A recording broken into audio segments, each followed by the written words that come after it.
what's good, y'all? Is my audio music too loud? Let me go ahead and lower that real quick. Let me double check everything.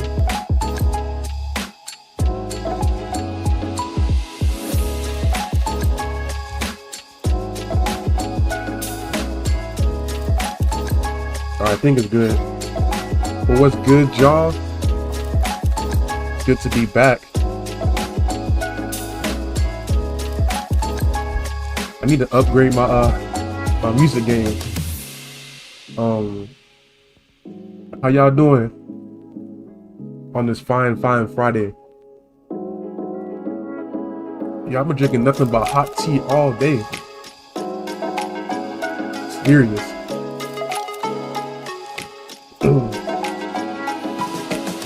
I don't know if this is too loud or what, but I don't know.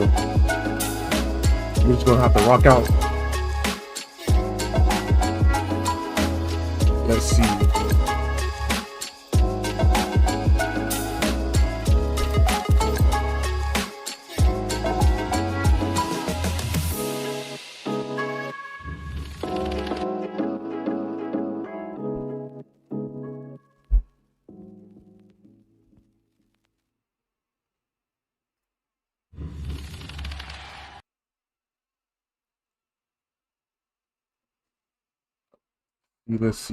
Let's see.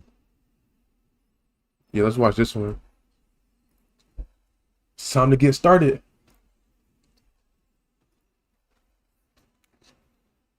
Grab your popcorn, grab your snacks, grab whatever, and we shall begin.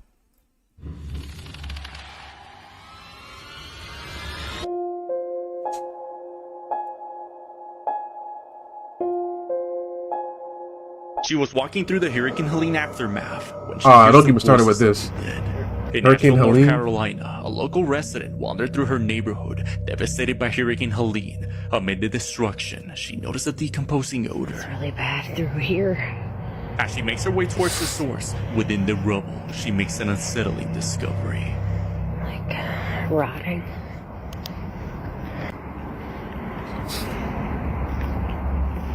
Dang, that hurricane was no joke. Oh, shit. She finds here? a small memorial with flowers on a cross. Then, she doesn't notice what sounds like the faint disembodied voice of a man is captured on camera. Oh, shit. I don't know.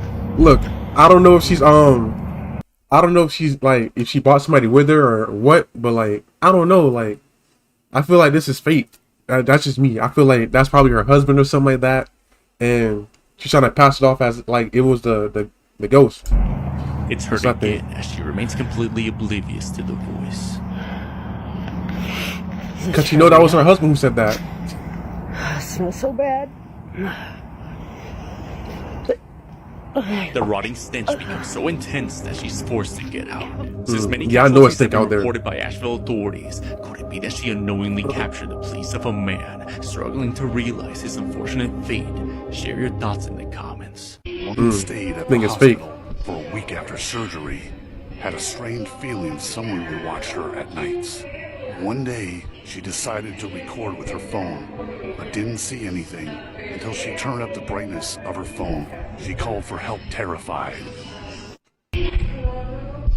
Off rip, bro. This whole setting is, bro. It's so off-putting, man. You can't see in there, bro. It's so dark.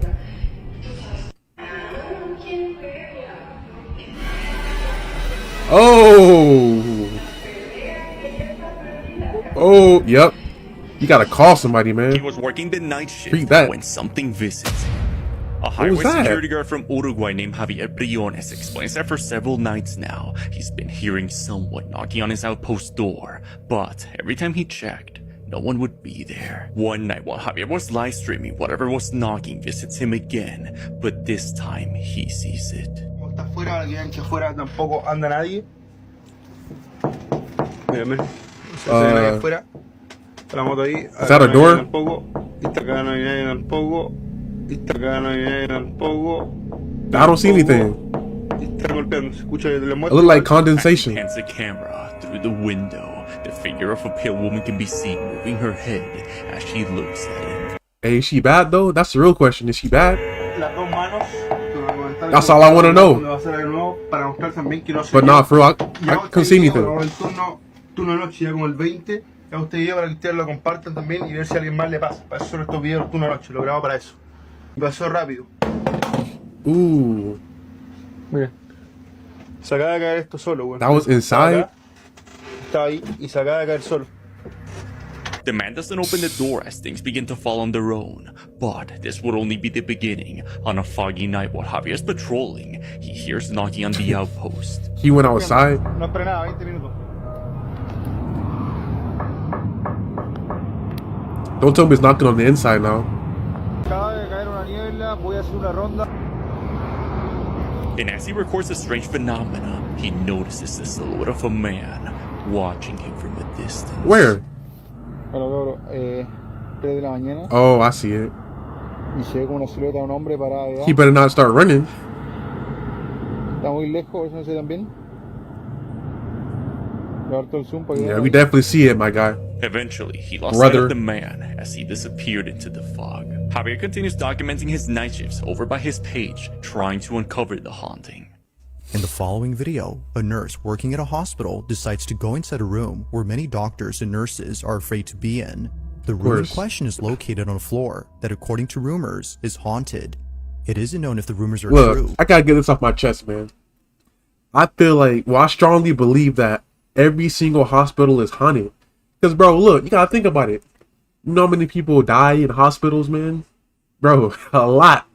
So, that's how I'm feeling, man. I'm assuming that every hospital is haunted just for that reason alone. But apparently, after what was Still gotta captured, go over there, though. it may be the case that something truly strange is happening on this floor. On March 9th of 2021, a nurse known as Shanae Richardson pays a visit to the floor in question. On this floor, there's a hidden room that for some reason is blocked off from access. There's a reason why. So, one night, Shanae decides to enter this room. She had gained access by asking a custodian to open it for her. But little did she know, this was a bad idea. Why? The Just stay following curious, is a man. video. Why I gotta go Watch. open the door? So everybody wants to see what's behind the door, so I'm back and I'm gonna show you what's finally behind this door, okay? Alright, so one more time, this is everything that's wrote on the door Do not remove. behind this door in this hospital. Bro. And it's been unlocked, so I'm gonna go inside. You got the signs right there. And you still gonna open it? Let's see what happens.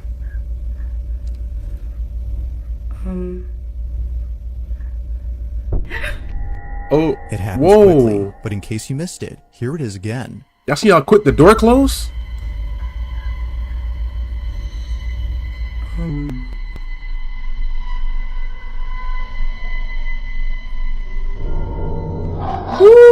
Woo! It now Shawty makes was sense quick. as to why Shanae had suddenly shut the door. Out of instinct, she had backed away upon seeing what looks like a face staring at Shanae from a distance. Its disembodied head seemingly stays in place without moving an inch, or at least it seems like that, because apparently viewers claim that the head can be seen moving for just a bit. She long as it's wasn't not towards exactly her. sure what she'd seen, but whatever it was, it prompted a sudden urge within her to leave the space immediately. It was only after watching the video that she saw what it was. Not much else is known about this incident or what occurred afterwards, but until there's an update, this incident remains a mystery. Why can't you just stay curious? What happened to that? Why On you have March to? 6th of 2023, I don't know. a Reddit user had taken a photo of his kitchen late at night. The Reddit user claims that over the last couple of years, he's been hearing mysterious noises coming from his apartment. For the longest time, he's been trying to figure out the source of these noises. But then one night, while being in his living room, he takes a photo of his kitchen and captures this.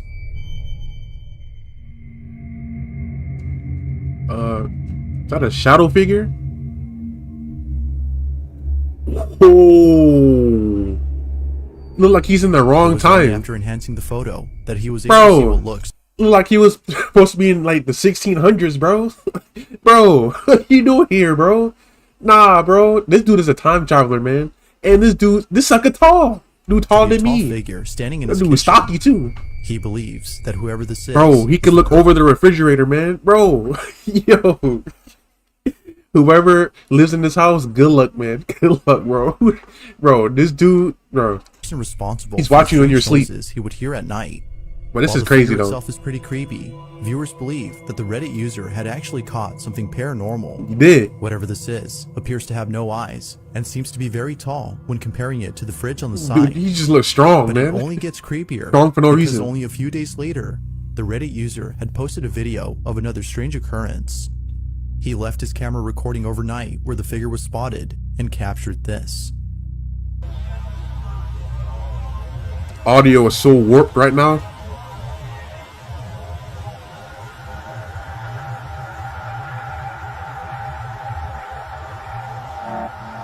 That can't be the same man. There's no way. He doesn't even look that tall. Nah, that's something else. Yeah. That's definitely something else. If you look closely, you can see what looks to be a figure moving in the dark. But it's only after brightening the footage that the video becomes even more scary. This mysterious figure might just be the same person or thing caught in the previous That's not photo. the same person. Now it could be that a squatter is hiding inside his apartment. A squatter? But then again, some viewers think that this supposed person is actually something supernatural. No, that dude is a time Further traveler. updates on the story, but until Look, then, does he look like he belong in this time? No, it look like he's supposed to be back with Abraham Lincoln. Like, no joke. Like, dude, this dude is a time traveler, man. you be the judge on what was captured. Bro, that dude take up the whole door frame. Pure muscle. What's going on?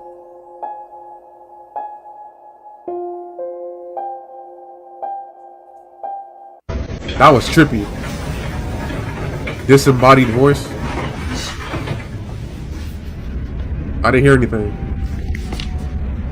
Did you hear her? Yes. You hear her? Oh, that's like a growl.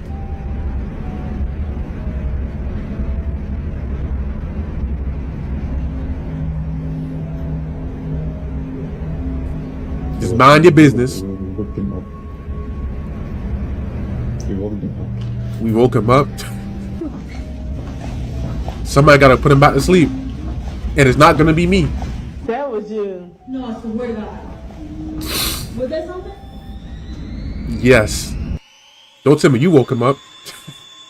Ew, nightmare fuel? A store owner was Oh, I'm working glad late I at was over. night when he's visited by a strange woman claiming to be an angel.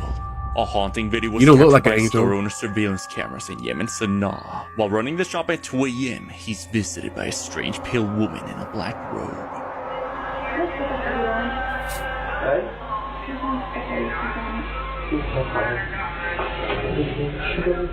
The man's visibly Oh, frightened by her appearance as she complains that the Quran's being played.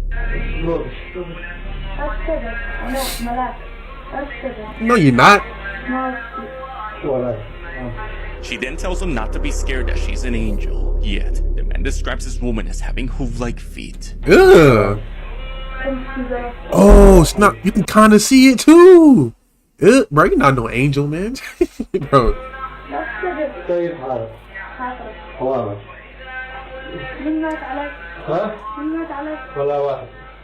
coming in with a big cloak. Like, bro.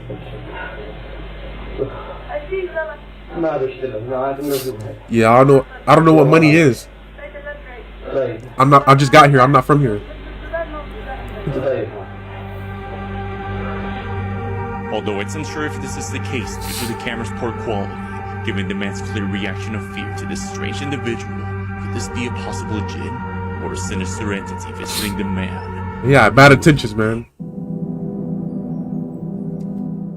Shout out to Where's the Sky. What's going on in there? Is somebody getting electrocuted? Hold on. Look, somebody's getting electrocuted, bro. Yo, nah. On the rocky cliffs of an ocean side, a very peculiar video was taken. The video itself starts off by showing a scenic view of the ocean, but apparently, it wouldn't just be the ocean that astounds the person recording. Yo, that scenery but is rather beautiful. Something else. I love nature. They hadn't noticed what was captured until much later, and they were left even more spooked after learning that this place has had many people pass away, specifically from jumping off. Nicole, the person who took this, explains what she captured. I wouldn't jump off of it, but Rewatching this video I took of the ocean, and I just now realized I captured a voice. Clearly, it's not my voice. Let's hear it.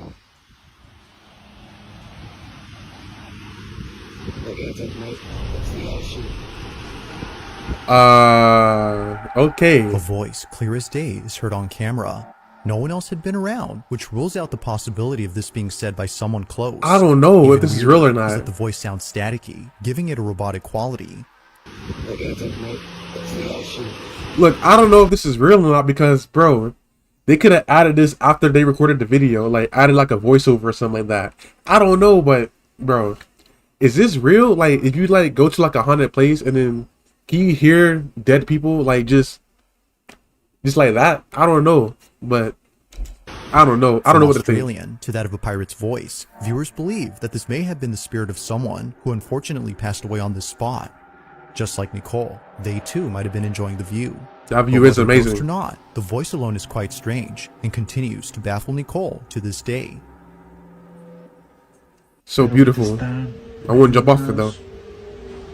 Y se está tocando la puerta, pero quiero que vean Someone is hitting the que doors. pues no hay nada. Vean, ahí está mi reflejo. That sounds like high school, man. Mi reflejo, pero vean de este lado, pues aquí no hay nada, güey. ¿Ah? Tampoco. Vean, Ugh, was that mold? Nah. Let me... Ugh. Bro. That's sick, bro. vean. It's a lot too. Nada. Y aquí pues tampoco, vean. Y acá el lugar es bastante pequeño. If you stand on that, you ain't gonna have no feet no more. Uy, Your feet gonna cave in on itself.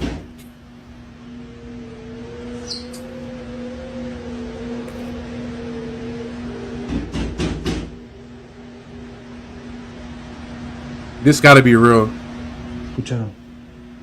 He's just so calm with it too. I would have been freaking out.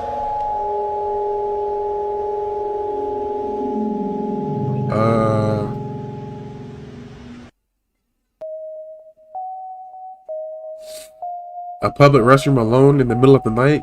I thought this was abandoned. Or this is a different one.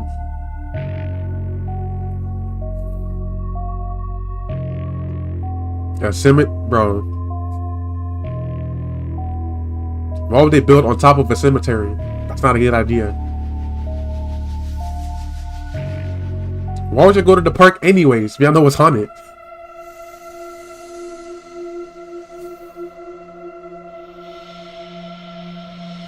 Y'all know how I feel about castles, man. They creep me out.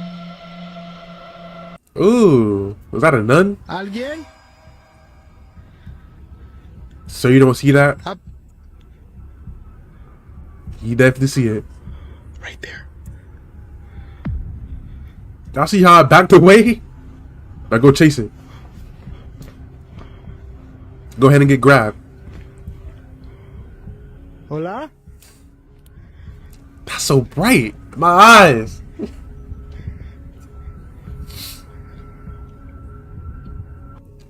That's 1,000% a shadow figure.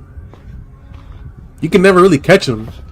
Like when you like go close, they either disappear. That's all they do, just disappear. Opposite way. This is a completely different. I don't know what the hell that is. Look kind of tall too. Look at this. Was that flies? Up. Right there. It's just curious, that's all. Up.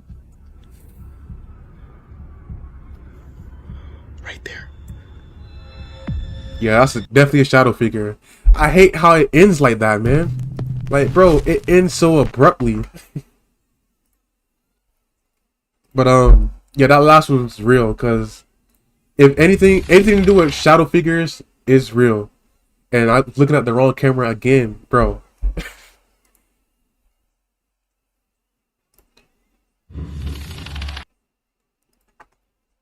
Let's get it.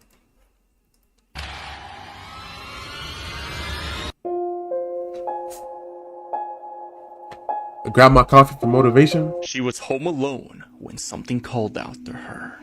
A woman by the name Valeria posted a terrifying video while home alone just outside her bedroom door. She hears this. It's swear there's someone outside my room. Wait.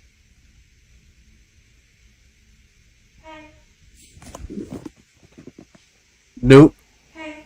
Why got the door cracked open? That's mistake number one. Look, here's what you can do. Just throw the pillow at the door and close it and just mind your business. That's all you gotta do. Now if it opens it, yeah, you gotta have to do something about that. Jump out the window or something like that.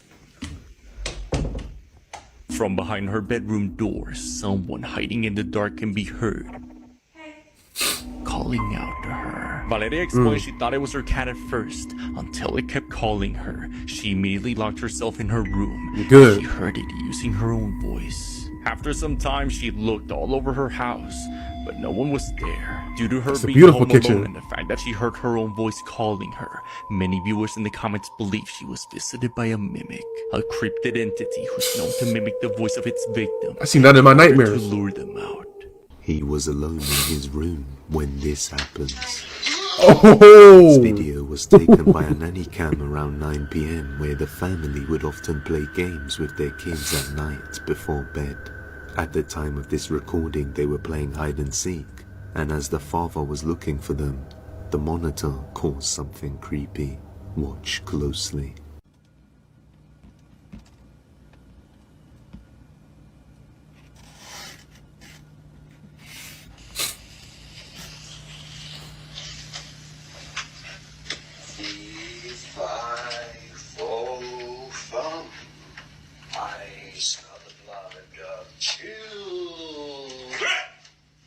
Well, that scared me a little bit.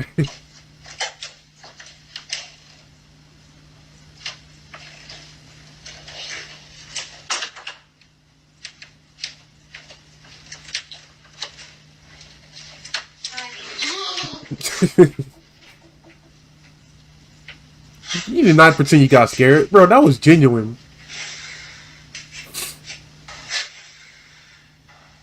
Is he crying? Bro, this is genuine.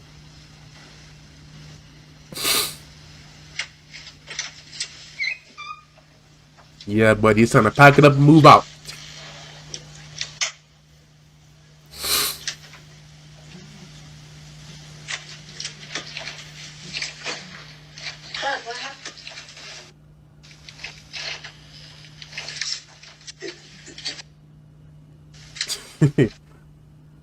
My man's he's losing his mind. What do you mean? The door just I know, but we're downstairs. Matthew's downstairs? No. Yes, we're hiding. Okay. Hurry, second here. If this isn't your sign to pack it up and move, I don't know what is. You're stressed out. Well, I don't know. I just heard you screaming. I told her to wait there. You might need to change my diaper. Oh my God. He thought his wife or kid was hiding inside the closet, or so it seemed, but as he waited for them to come out, they never did. As he looks inside, he's left completely terrified to find nobody there. He also says he heard a voice just before the door opened. Look, this is genuine. After He's trying to reviewing lie. the recorded footage, the whole family had no clue what they had just witnessed. But to be safe, they decided to lock the closet and not use it anymore. Alright, good. As long as you get all your stuff out. Glitch in the Matrix.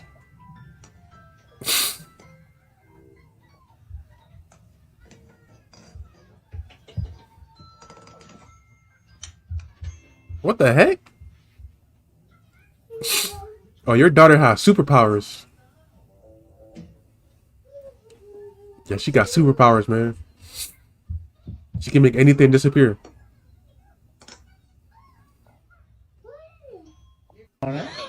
It's crazy. What is that? Is that a haystack? What? This is a glitch in the Matrix. How's it up there like that?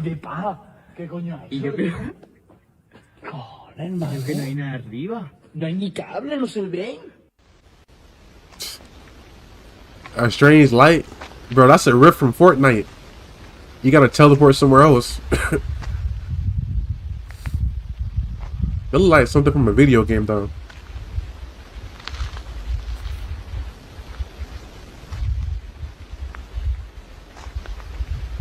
Yeah, I wouldn't touch that.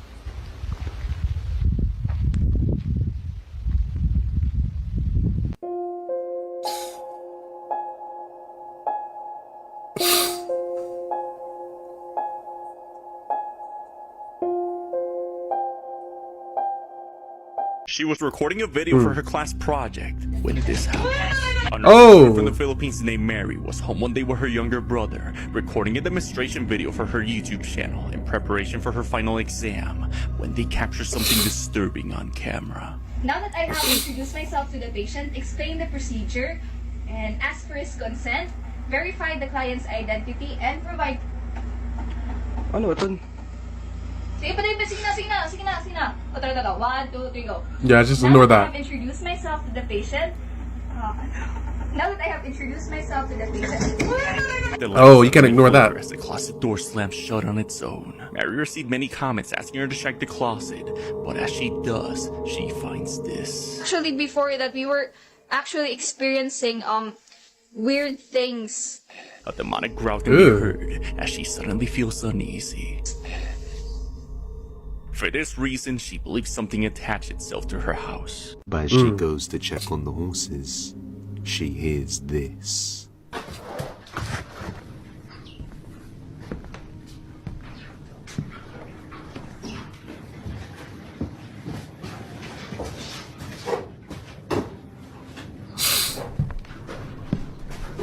Footsteps are heard coming from within the barn, even though there's nobody else around. On another snowy night, while watching one of the horses, this happens.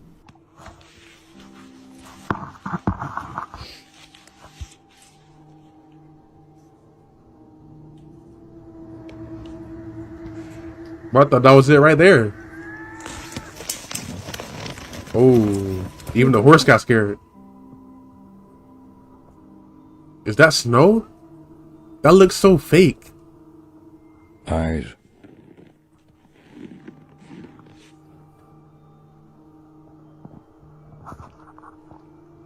A voice in the distance can be heard which completely startles the horse and scares it away. Keep in mind, Whitney says that these horses typically don't scare easily, but as the horse runs away, a pair of eyes emerge from the darkness. Hey, what's up? Just watching her. Now at this point, what's up, Whitney's Rose? convinced that Skinwalker or some other entity is watching her, especially at night time. So she uses a night vision camera to observe her surroundings. When she captures something undeniably terrifying, a dark shadow figure can be seen watching from far off in the distance. Could it be what's responsible for all the creepy activity? They turned the brightness all the way up. The horses. Let me know.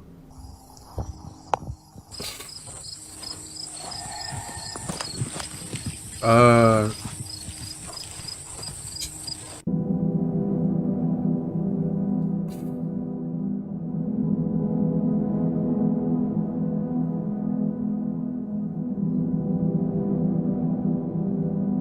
man named Leon. Oh no! Why would you own that? All that creepy to some, dude. But he says a few nights ago something happened. Of course, I'm For dead. some reason, he doesn't want to go into detail on the incident, but he explains that as a result of it, he decided to move the clown doll into a closet in one of the rooms. Bro, why would you even buy that? He wanted to dispose of it, but it's an expensive collectible, and his family doesn't want to get rid of it. So it remains in the closet. But one day, he randomly notices something creepy going on with the closet. So he decides to record to see if he can capture it again.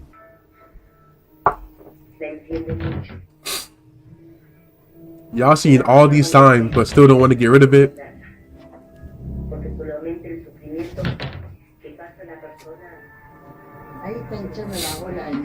Sí, ahí estamos viendo. Voy a... Yeah, I think all dolls are haunted, man. No doubt. Not getting a single doll. Ever. Look, who want that? Like, look, genuinely. Nah, look. Who want that? Bro, that's a genuine question. Nobody wants that. And how is that expensive? You can get that for like $2.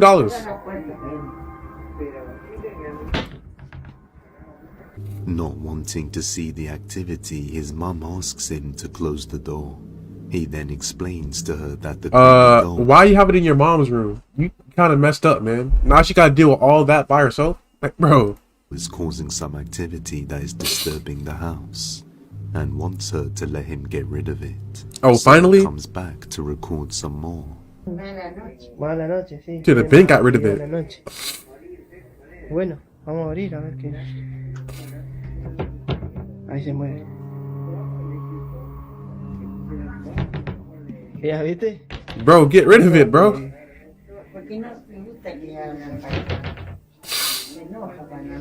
Sí. Now the whole closet is gonna be haunted. Vamos a abrir los cajones para que se vea que acá hay papeles y que hay ropa y que no hay nadie que pueda meterse adentro y vamos a abrir.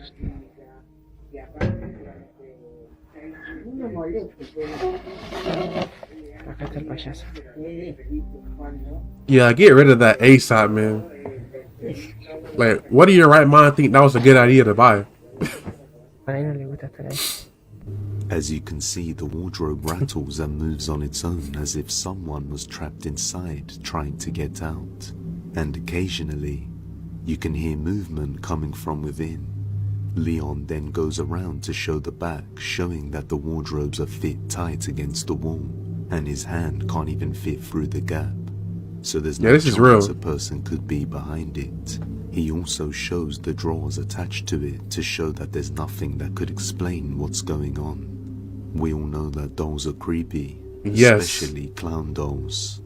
So hopefully his family made the right choice to get rid of it. And I would have threw it in the Pacific Ocean. That like will have you needing to beat off men, beat off pause, but you know what I mean? Like, you won't have to beat them.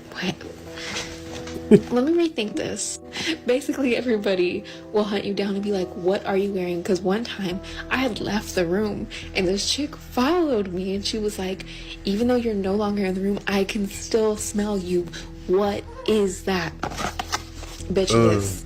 And I keep buying the Discovery sets. One, because they're cheaper. Two, because this brand has so many scents that I'm like, which one do I even love? Like, I don't know. I'm leaning towards the Arabian Tonka. I think that's what I'm saying. Okay, first of all, why didn't anyone tell me that?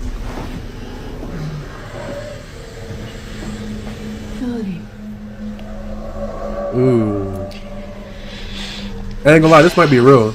Maybe it was my cat, and a cat, bro. There's no way. Sounds like a human. Nah, sometimes. man. Sucker, you live in a haunted place. It's time to pack it up and go. That was you, right? Right?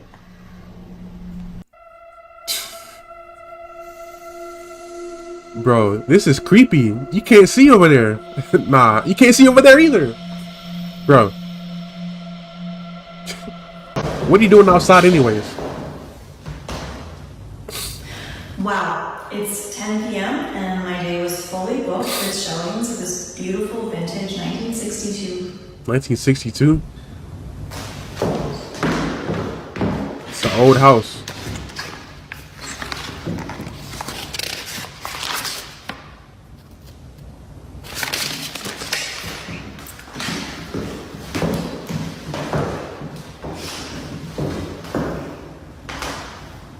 Wow, it's 10 p.m. and my day was fully booked with showings of this vintage 1963 bungalow. Oh, 63 now? Yo.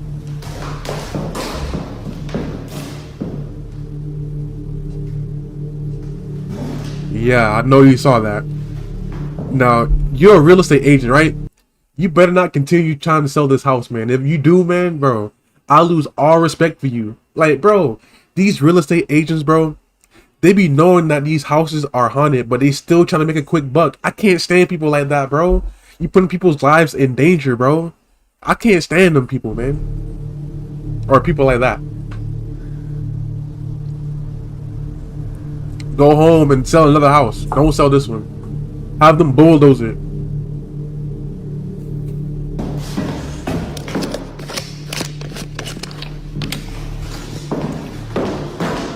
And if you think about buying a house, don't buy no old house, man. Don't buy no 1963 house, man. That's too old.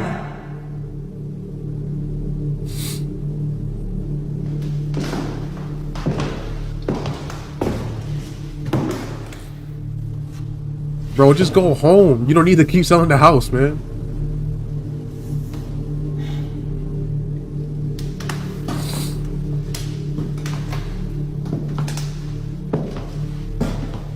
Open this door.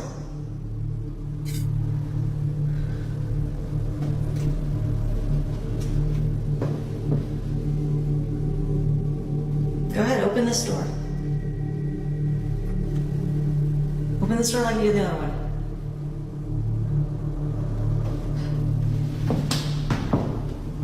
Y'all be scared to talk to the spirit. Because you don't know what they're gonna do.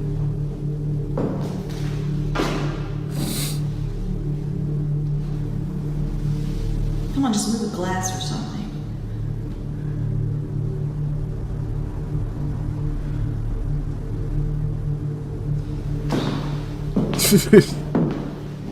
I bet you she's still gonna sell the house. Or try to. Attempt to. Yeah, I wouldn't go in there. Again. Not scared. You know you're scared. Wait. Is that the paint going away? Nah, man. If you still trying to sell the house, don't sell the house. But if you try to, bro, I need some money off. Cause bro, what's this? Like, come on. Can't sell me a door that look like that.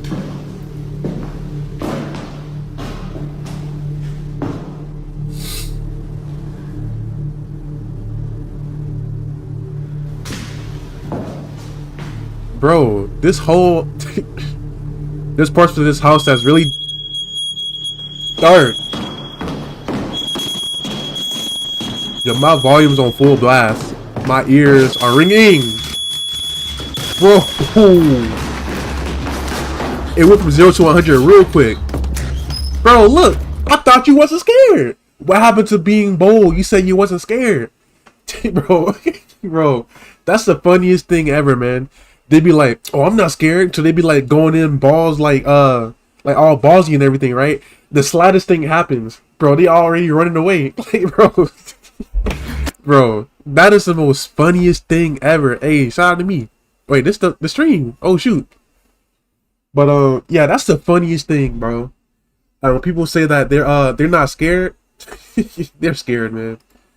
They are truly scared.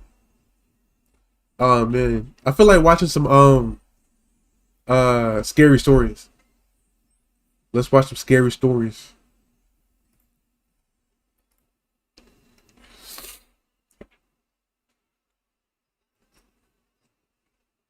What's a good one?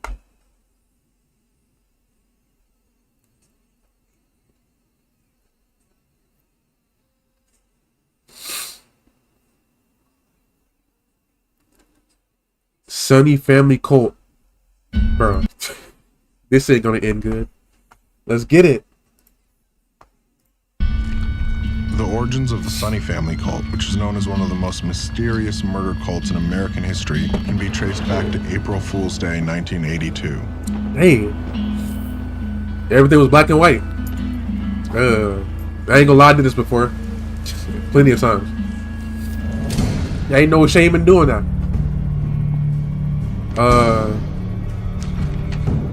April Fools. Sucker, turn around. You're not aware? Bro. Ooh. Oh. Dang. The last reported Sunny killing was in 2015 in the northern Iowa town of Bettendorf. I'm not going to Iowa. Freak that.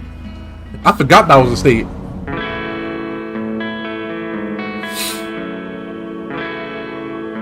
Crazy thing is, they're still out there. Whatever. It's just an urban legend they tell kids so they don't do anything crazy on April Fools. No, my parents actually told me it was real. Well, if I was that guy, I would have just killed them all. It's why you carry a gun on you guys. Dude, what are you talking about? You don't own a gun. Yeah, guns are super lame anyway. No, you're right. Yeah. Guns are lame. Nah, that dude is a simp, man. Bro, guys, don't be like this dude, man. Bro, this dude is a simp. I can already tell, man. Don't be like this guy, man. I don't need a gun to protect you, though. Yeah, no. No, he corny too. So, truth or dare, guys? Ooh! Oh, Ooh, can I go first? Can I go first? That's so lame. No, let's do it. Okay. I'll go first. Taylor. Bro. Truth or dare? Dare. Don't say nothing stupid, man. I dare you to do 7 minutes of heaven with me. You don't have to do that. No, it's fine. I want to. Oh, yeah? What you trying to do then? Let's turn that 7 minutes into 7D minutes. You know what I'm saying? You know what I'm saying? Whoa, you're pretty aggressive. You know, I actually like you. I'm not just trying to get... Stop lying, okay? Just shut up. Man, they kissing too? Sorry. Bro. This game sucks. Dude's a fifth wheel.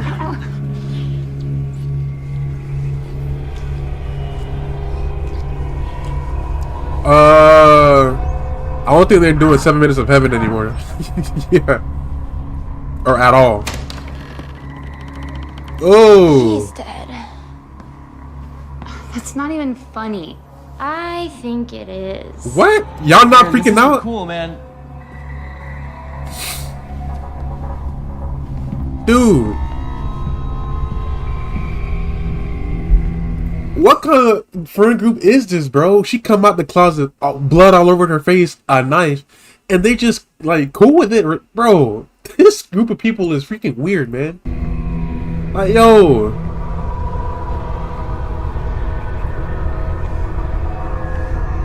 He's dead. He's really dead. Oh, all y'all dead. What is going on? No idea. Oh shit! Jessa! Oh shoot. Oh my god! Dude, bro. We gotta fucking go. She ain't playing no games. Fuck. Shit, dude. Wait, how you locked from the Here, inside? Taylor has lost her mind.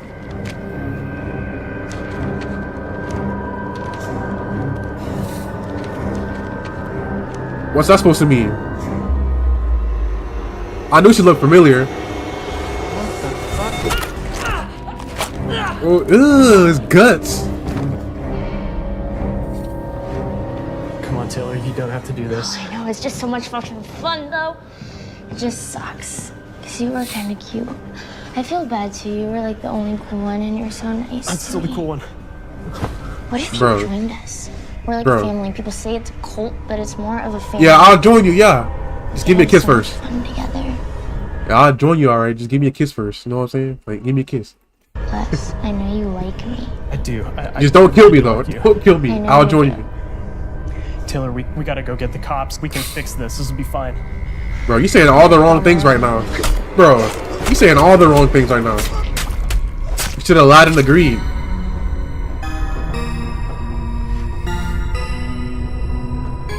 Dang.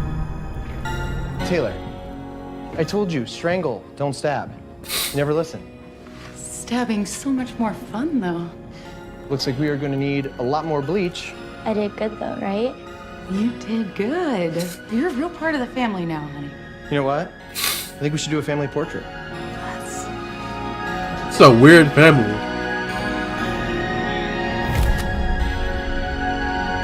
And they got all the bodies. Bro. Bro, that was creepy. Bro. That whole family. Bro. You can't make that up, bro. Like, seriously. None of them could overpower her at all. Bro, she walked out the closet with a knife. Bro, blood all over her body, bro. I would have been already out. Let's see. Hope you still got your snacks, guys. Let's see.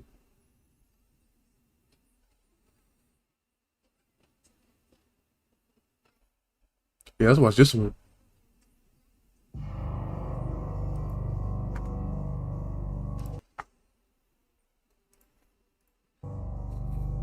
My name is Ethan, and I'm a photographer. I took a trip last year with my wife to the Colorado mountains for an art project. My wife is also an avid skier, so she talked me into adding skiing into the trip. I've always wanted to ski. We had the option to book a room at a ski resort or rent out a private log cabin. The second one seemed more romantic, so I picked that one. What y'all about to do? Plus, it didn't hurt that it was cheaper. The cabin was nothing luxurious or anything. It was a single floor, 4-room little thing. A 2-person bedroom, a small living room, a kitchen, and a bathroom. It may have been small, but the actual idea of being secluded in a warm log cabin during a blizzard was amazing. Yeah, I bet. The storm was interfering with the cable signal, so we didn't have much to do this one particular evening. It was just starting to get dark out at this point, but there was still a decent amount of light outside, so I thought it would be perfect for getting a few shots and videos in the blizzard for backgrounds and wallpapers. I told my wife I'd be back within 10 minutes and slipped on my boots and coat. The moment I stepped outside and shut the door, I noticed footsteps leading up to the door in the snow that had blown under the wooden awning. I could see the prints doubled as whoever left them there turned and went the opposite direction. I was freaked the fuck out. Who's outside? To go inside in the and blizzard? scare my wife.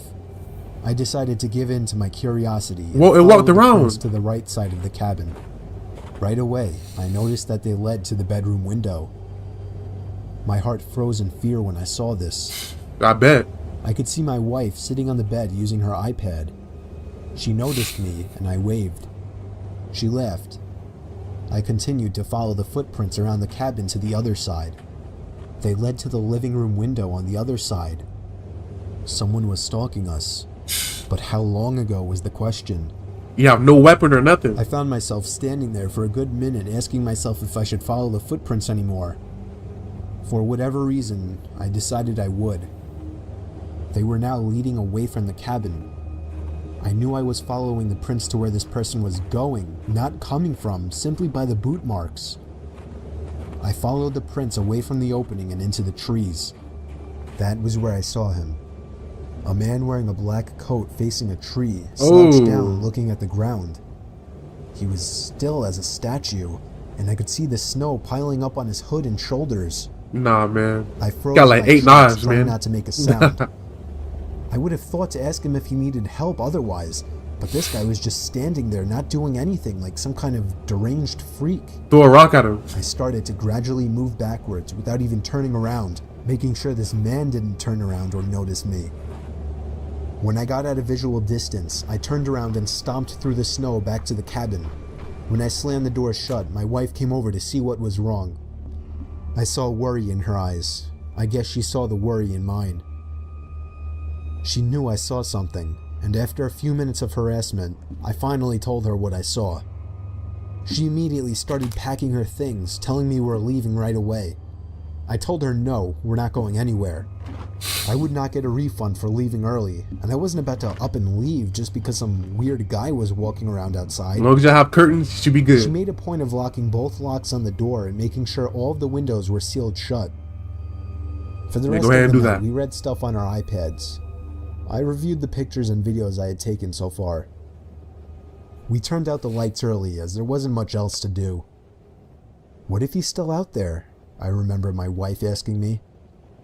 There's no way he's still out there, I then assured her. Listening to the wind blowing outside, along with the small flakes of snow hitting the windows, was strangely relaxing, and I knew I'd be able to fall asleep quickly. Except if it wasn't for... Listen, it's outside. Bedroom window. You're not going. Don't go exploring. We were both still awake, and we both knew it was a knock from a person. Don't make any noise. I ushered my wife don't go out check of it out. bed and out into the living room without turning on any lights. There was nothing to use as a weapon whatsoever. Our only option was to run before something might happen. I told my wife we'd have to forget our luggage and make a dash for the Jeep. What? We slipped on our boots and coats in the dark in a matter of seconds, and when we heard a knock at the living room window from the opposite side of our car, we took that opportunity to run. Bro, y'all could have stayed. The unlock button. So grateful I chose to have remote locks on my Wrangler, and we hopped in. The car started with ease, and as soon as the headlights flashed on, the man was standing facing the log cabin on our side now. Not a window, just facing the wall of the cabin in the same position. That dude is a weirdo. Earlier, as if he were hiding his face. We drove to the nearby ski resort without much trouble in the Jeep. We stayed there for the night and went back the next day to the log cabin to collect our things we left behind. He wasn't there. Y'all could have stayed though. Like, if he broke glass trying to get in, then you can go. But bro, he was just knocking. Bro, I would have stayed, man. If he broke the window, now I'm going to beat him up. You know what I'm saying? I'm 27 years old. I live alone in a rural town in Virginia, about 2 blocks away from my parents. My parents are both in their 60s, and my mom has become a very worrisome woman in her old age. Sometimes she walks over uninvited and lets herself in, since I had regrettably given her a key, which can get a bit annoying. Like if I would be out really late on weekends at a bar or with women, I would sometimes come home to my mom sitting in the living room waiting, worried sick. I know you may just think, oh my god, that's crazy, why not just put your foot down and tell her to stop? Well, because you don't know my mom. It's very hard to describe her, but she's the kind of worrisome, innocent little lady that you just can't bring yourself to go against. And I hate to mention she— Hey, sorry mom, I'm 27. I can come home whenever I want to. I'm sorry, you're gonna have to deal with it, man. She also has mild dementia. Anyway, this was Saturday night. I think it was around 2 in the morning. I was at a nearby club with a group of college friends. Oh, the only place to hang look at out her. Oh, hold up. I was getting ready to head home. I said goodbye to all my friends and walked the 3 blocks it took to get back to my house. Walking in the rain? I walked up my front stoop in my drunken haze and dug my hand in my pocket for my keys. When I grabbed the doorknob, I realized it was unlocked. My mom was here again. I quietly opened and shut the front door, locking it behind me. I put my keys on the kitchen counter and found a note written in my mom's handwriting saying, "You forgot this at our house, next to the box of half-eaten cake my parents didn't want." Cake looked kind of good. I didn't see my mom anywhere, so I assumed she must have gone upstairs to sleep in the guest bed until I got back, which is something she would commonly do as well. Then I heard footsteps upstairs, confirming it, and that's when I sighed once again. 27 years old, almost 3 in the morning. That is crazy. She still has to wait up and treat me like a child. Damn. I ran upstairs to check the guest bed. Empty, along with all the bathrooms. I was afraid Mom was having one of her episodes due to her condition, so I ran to the phone to call my dad. After 4 rings, my dad picked up in a groggy voice, asking what the hell is the matter. After I told him that I heard Mom wandering around upstairs in my house, there was a short pause, and then he said, "That's not possible, she's sleeping right next to me." Oh. My mouth fell open as I turned my head to face the dark upstairs, and just barely by the light provided by the kitchen, I could see a head peering around from the corner at the top of the stairs, looking down at me. Gotta grab over-reliable. I screamed into the phone as I ran out the front door and down the street to my parents' Grab house, over-reliable. explaining to my father on the way. About halfway there, my dad told me, "Alright, I'm gonna call the cops," and hung up. Alright, thanks, Dad. I made it to my parents' house, where my mom was already waiting at the door, worried sick. My mom explained that she did come over to clean my kitchen a little bit and to bring over the cake they didn't want. 2 police cars pulled up in front of my parents' house, where they escorted me and my dad down the street to my house. 1 officer stayed outside with us, while 2 others went inside to investigate. It felt like 15 minutes before they came back outside and said it was clear. Of course it They is. checked the crawl Yeah, space, plenty the of time to attic, go away. everything. There was really nothing for me to report, other than the door was left unlocked and I saw the outline of a head upstairs before I ran for it. Still, I didn't feel safe sleeping in there that night, so I went back to my parents' house. Me and my dad are certain that my mom simply forgot to lock the door when she left, as her memory has been getting worse over the past few months. My dad has been stopping her from coming over alone from now on, which makes me both sad but also relieved. Good. Some nights I still get paranoid that whoever was in my house that night Bro, never left. I will never stay and there. is still hiding in here somewhere. After that situation, man, I would not trust staying there, bro. Like, they never even caught him. He could still be in there. Dude, no, freak that.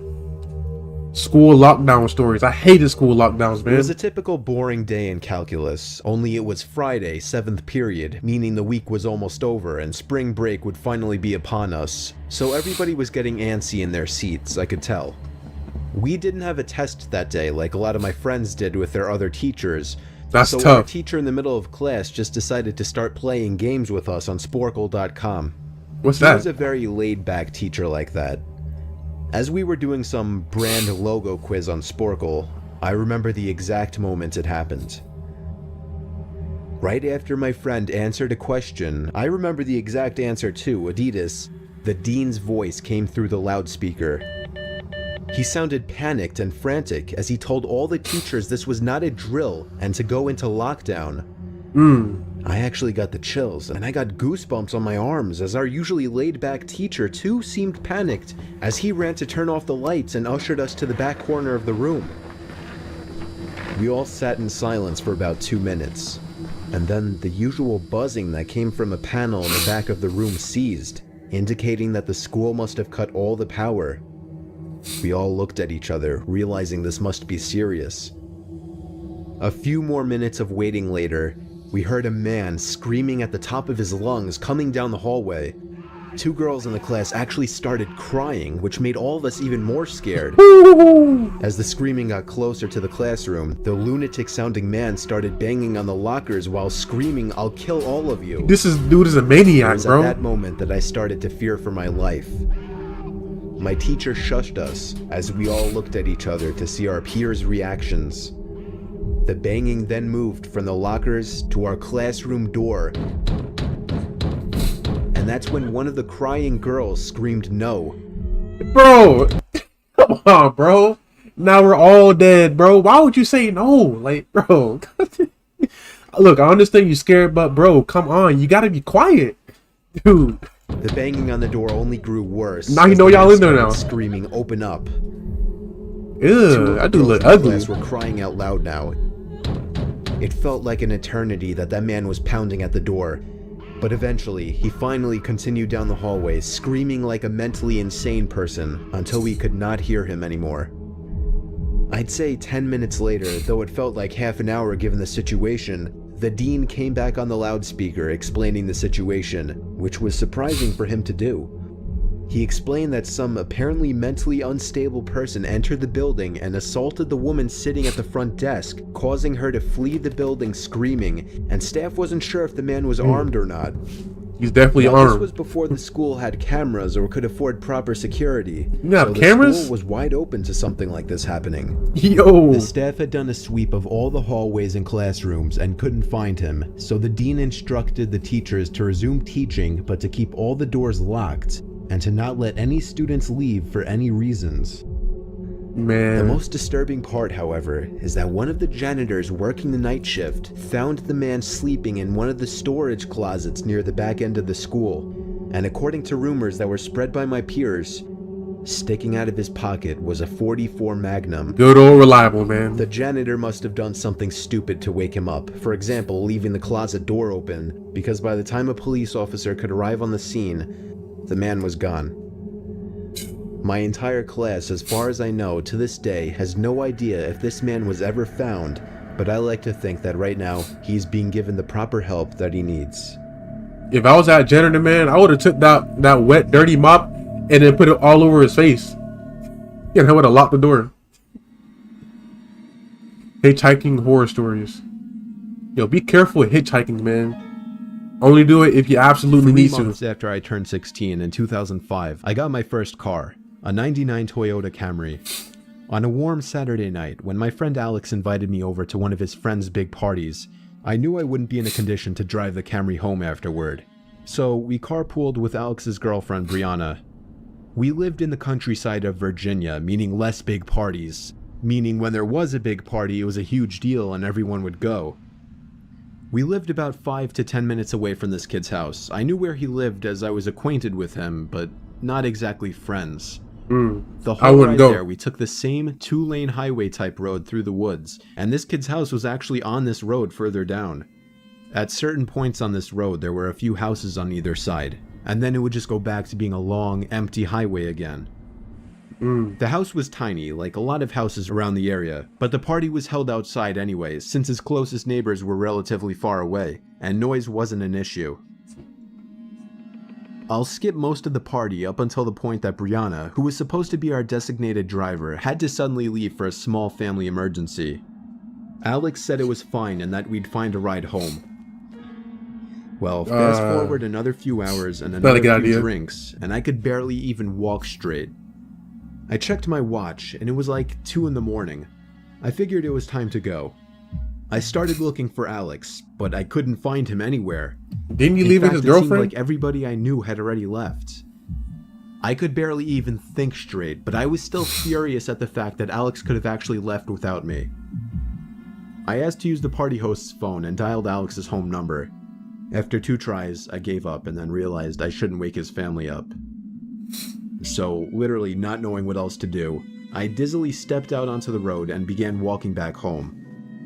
I knew this walk would take anywhere from half an hour to an hour in my condition. Dang. Maybe after 15 minutes of walking down the road, the slight shine of car headlights on the road was fading in from behind me. Jumping for joy inside, I lifted up my arm and stuck out my thumb. A bad idea. As the car neared, it slowed down and came to a stop right next to me. The man driving the '98 Ford Explorer rolled down the window and asked where you headed. I told him my house was just down the road and beyond a right turn, probably slurring my words beyond comprehension. He chuckled and told me to hop in. You look like Superman a little bit. I thanked him and joyously hopped into the truck. I was exhausted, and I remember completely disregarding things the guy was asking me because I was so close to just passing out. And that's what happened. The memories Why would you go to that truck turned to a fog, as I'm sure I passed out. You've been touched. You've been probably licked. He did anything he wanted to you, man, while you were asleep. I woke up, still in the moving truck. The guy looked at me and laughed. Look, why are you looking like that? I looked around and realized the road we were on wasn't familiar. I nervously asked, where are we going? He then said, so what were you doing out this late anyway? Answer my question. Freak that. As the man answered my very straightforward question with another irrelevant question, the sobering reality of the situation hit me. You can let me out anywhere, I told the man. The man responded with a firm no. No? But free? I felt like throwing up as he said that. Would have jumped out the window. I really actually felt like I was going to throw up. I started to gag as I felt more and more nauseous by the second. The man took his eyes off the road to look at me, and that's when I thought of the perfect distraction. I turned in his direction as I continued to gag, and he started to kind of lean away and slow down the car. Thankfully, I drank as much as I did, because I finally threw up and made a point of doing it all over the man's lap. The man yelled in frustration and stopped the car, and that's when I took it upon myself to run for my life into the woods. Sucking didn't even lock the door. Bushes.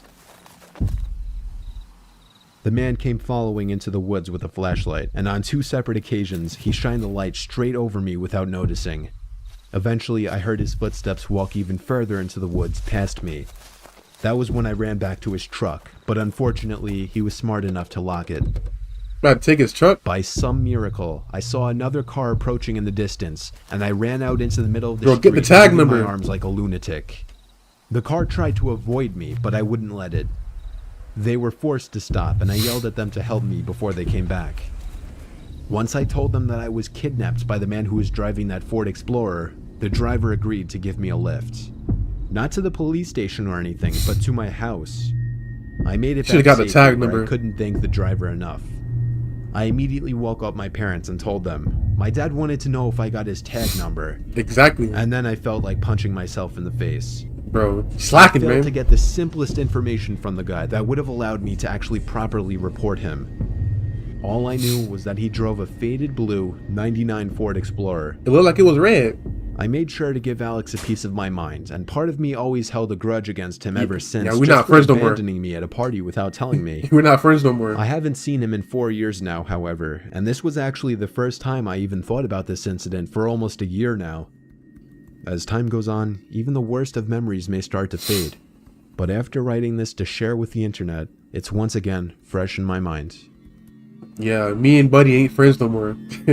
How's you gonna leave me like that? And you know, like, we're getting drunk and everything. Like, bro,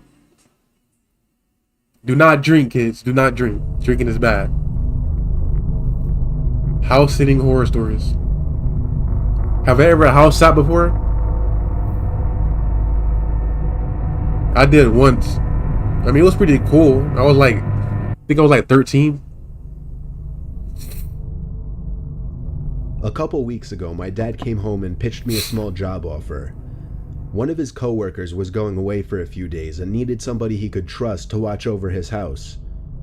The reason my dad pitched this to me was because the man's house has a big CCTV system, basically a camera in every room, and then an operating desk where all screens could be watched on a big monitor. And I'm a computer science major, so my dad just always assumes that I know how to work anything technological. I know how that feels. The man told my dad that he'd pay me $200 for the 2 days just to watch the house. $200? Whatever that meant. Yeah, $600. My dad drove me to the house and introduced me to the man, whose name doesn't matter. It's all good. It's all good. Like he preferred I stay in the upstairs room with the monitors as opposed to roaming the house all day. That was fine with me though. So when I wasn't eating, I was mostly just sitting in that room with the TV on in the background and doing schoolwork on my laptop. Ironically, the thing I was doing the least was keeping an eye on the monitors. Night came. I started wondering where in the house I should sleep, since surprisingly we hadn't discussed that. So I sat back down at the desk and looked at all the different rooms on the screens to see which rooms had beds or couches. I noticed something I wasn't expecting to notice though. The back screen door was open downstairs. Open? I didn't remember it being open. I looked through each and every camera screen in a panic. In the living room, a closet door was open. This one I knew wasn't open earlier. Time to stay in that room. I texted my dad to call the man and ask him if he came back home. Meanwhile, I continued watching the screen. On the grainy, dark image, a tall person who resembled only a black shadow on the screen stepped out from the closet. I pulled my arms off the desk as I covered my mouth with my hands in shock. As I did this, however, my left elbow pulled some heavy object from the desk onto the floor, creating a big thud. Come on, man. The image very clearly moved Rookie mistake up to the ceiling as a response to the noise. They went for the stairs, walking up very, very slowly, step by step. Meanwhile, I got a text back from my dad saying, "No, he's not. I just spoke to him half an hour ago. Why?" Somebody's in the house. I got so caught up in my phone texting my dad to send help that I didn't even pay attention to the monitor. There was a knock at the door. Oh, nah. Don't make any noise. And then the screens. The first screen I laid my eyes on was the one showing the person outside the door to the room I was in. When I remembered that door had no lock. No lock? The only thing I could think to do was jump out the window into the bushes below. Yo! I ran halfway down the block and then stopped when my dad called me. I had him call his friend and ask him if he was expecting somebody in the house. The man said he had no relatives or friends who had his key or would ever let themselves into his home. Bro. So he called the cops and had them review the footage. I got to watch all of it, and it showed everything. From the moment the intruder broke the glass to the backyard door, to the moment I jumped out the window and him running away shortly after.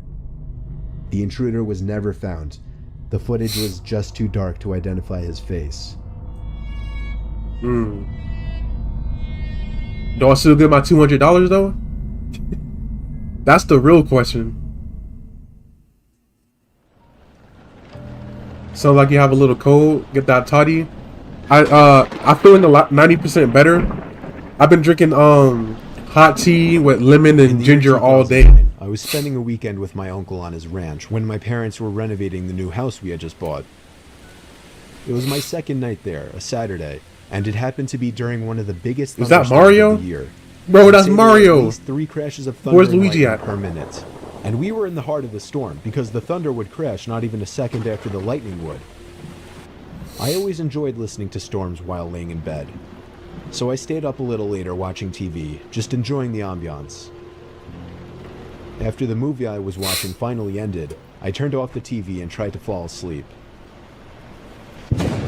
Whoa.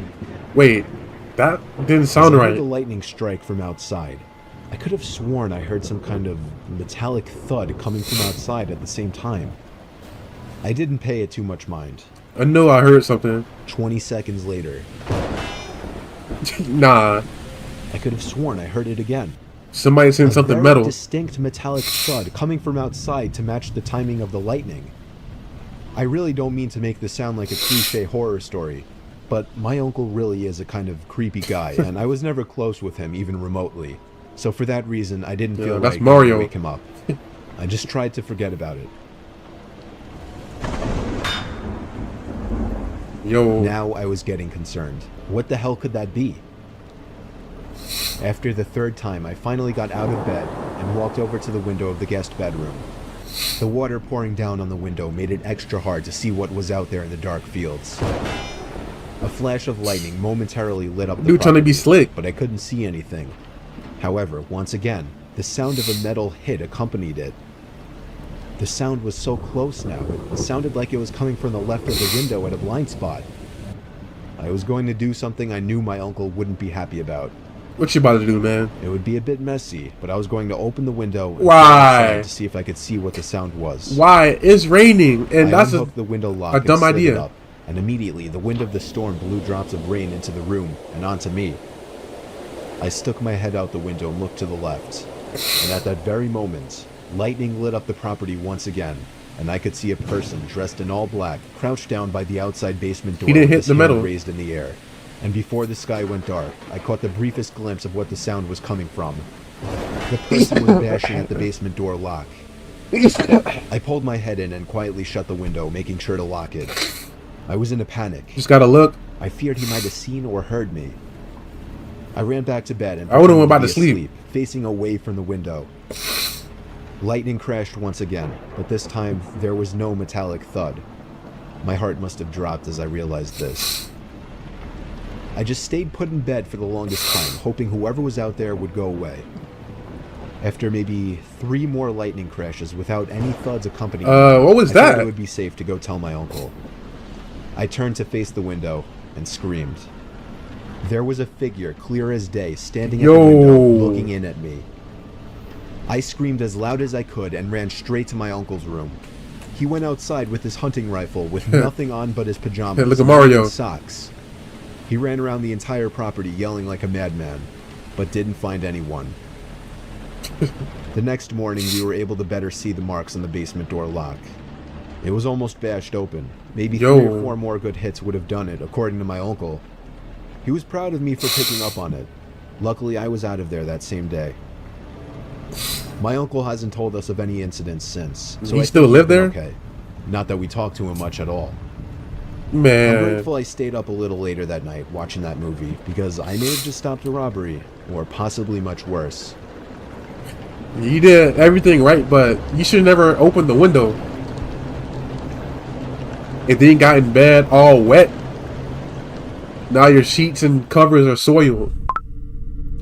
Disturbing true Snapchat stories. Haven't used Snapchat in so long. This happened a week ago. Up until a few days ago, I went to a small, local gym in my now previous New Jersey town called Black Bear Fitness. One day, I had the misfortune of running into some skinny, awkward, yet creepy-looking... Bro, he look like he don't belong in the gym. Bro, look at his shoes. That's not even his shoes. He's wearing socks. Bro. Kid, probably 18 years old. Socks with sandals. I He mean, didn't look like he belonged in a gym at all. I just said that. I had headphones in and I was doing my set when I heard him saying something Yo, to me. did he walk barefoot then put the sandals on? Dude. It was muffled by the music.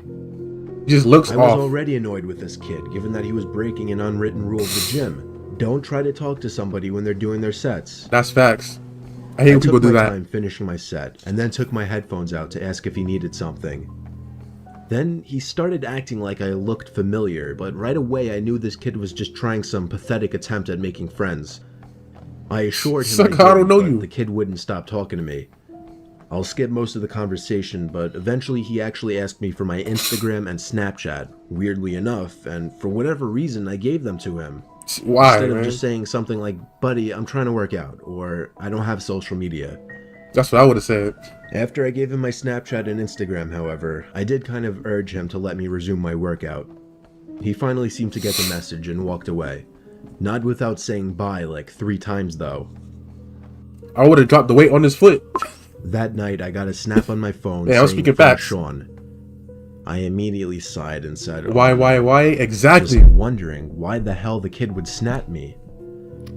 I opened the snap. Ugh. And the kid was Oh, in a no, creepy, man. weird pose. Bro, you're face getting blocked. way too close to the camera, with his head resting in his hand and a half smile on his face. That dude is for sure getting blocked. The text over the picture was "Hey." with I don't want a 2 picture like Ys. that. I muttered the words, "What the fuck?" For the record, I'm a guy, which made this even more weird. My thought process was, I've had enough of this loser already. I'm gonna remove him and make it clear I don't want to talk if I see him at the gym again. And so I did. I removed him minutes after he sent that snap. Good. I'm sure not even a minute later, again, a message popped up on my phone saying Snapchat from Sean. You didn't block I him? waited a few minutes before opening it. This one was even creepier. Now the kid was sitting up on his bed, no smile, more of a surprised, angry expression. Why did you remove me? The text over the image said, "Why did you remove me?" Bro, you weird. Now That's I went why. as far as to block him, meaning he couldn't snap me anymore. You should have been blocked him. And that was that. I threw my phone on the desk and sighed out of relief. Half an hour later, my phone goes off. Wait, hold saying, on. Sean added you. Did you go in your room and then leave the phone in the living room? And then you walked out the room as soon as you heard. How did you hear that? Like, bro, that sound isn't that loud. Like, there's no way you heard as a that. friend, and then Snapchat from Sean. This Sean dude is creepy, He man. actually made a new account. I opened the snap and felt my heart drop. Is that his There was house? a picture of my front lawn. Bro. The text over it, "Answer me, bitch." Bro. The first thing I could think of was, how did he find my address? Then I realized, Snapchat made that new map feature that lets you see where your friends Oh, are. I forgot about that. Somehow I had the balls to open the window to see outside. It was clear out there. I shut the window and the blinds and started considering calling 911.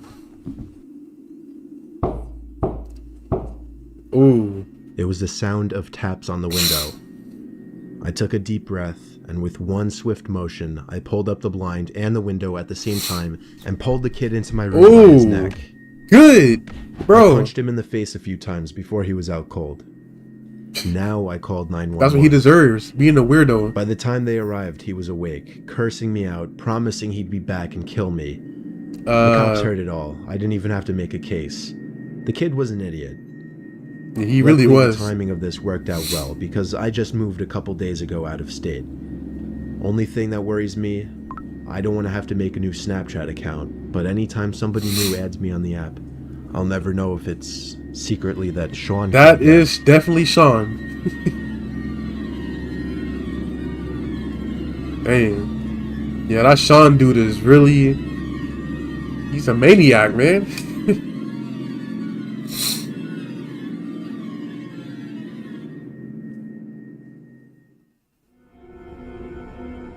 Scary vacation stories too. At Halloween. I was vacationing in the Bahamas when I was 14 with some Ooh, family that looks friends. beautiful. My friend and I were getting some henna tattoos at the hotel, and there was this guy lingering around us. But we didn't think much of it because a lot of people would stop to see what was going on. After mine was done, I told my friend and her mom I was going to go back to the room to get ready for dinner. There were 2 ways to the other side of the hotel, either inside through a bunch of small stores or outside along the pool. I walked through the inside and got Yeah, to you're the in a lot of elevator, trouble. where I saw the guy who had been watching us already at the elevator. We got out That dude together, look like he's and up to he no gestured good. for me to choose my Bro, floor button. would y'all trust this guy, man? Like a dude that looks like this? Like me personally, no. If we was going in the same elevator, I would have like not went in there with him. I would have let him go in there by himself, and then just wait until it's empty. I would not go in the same elevator as this dude. Button first. I clicked it, but he didn't choose another floor. Alarms course he started didn't. going off in my head. But what could I do? I was stuck in an elevator. G, the ground floor.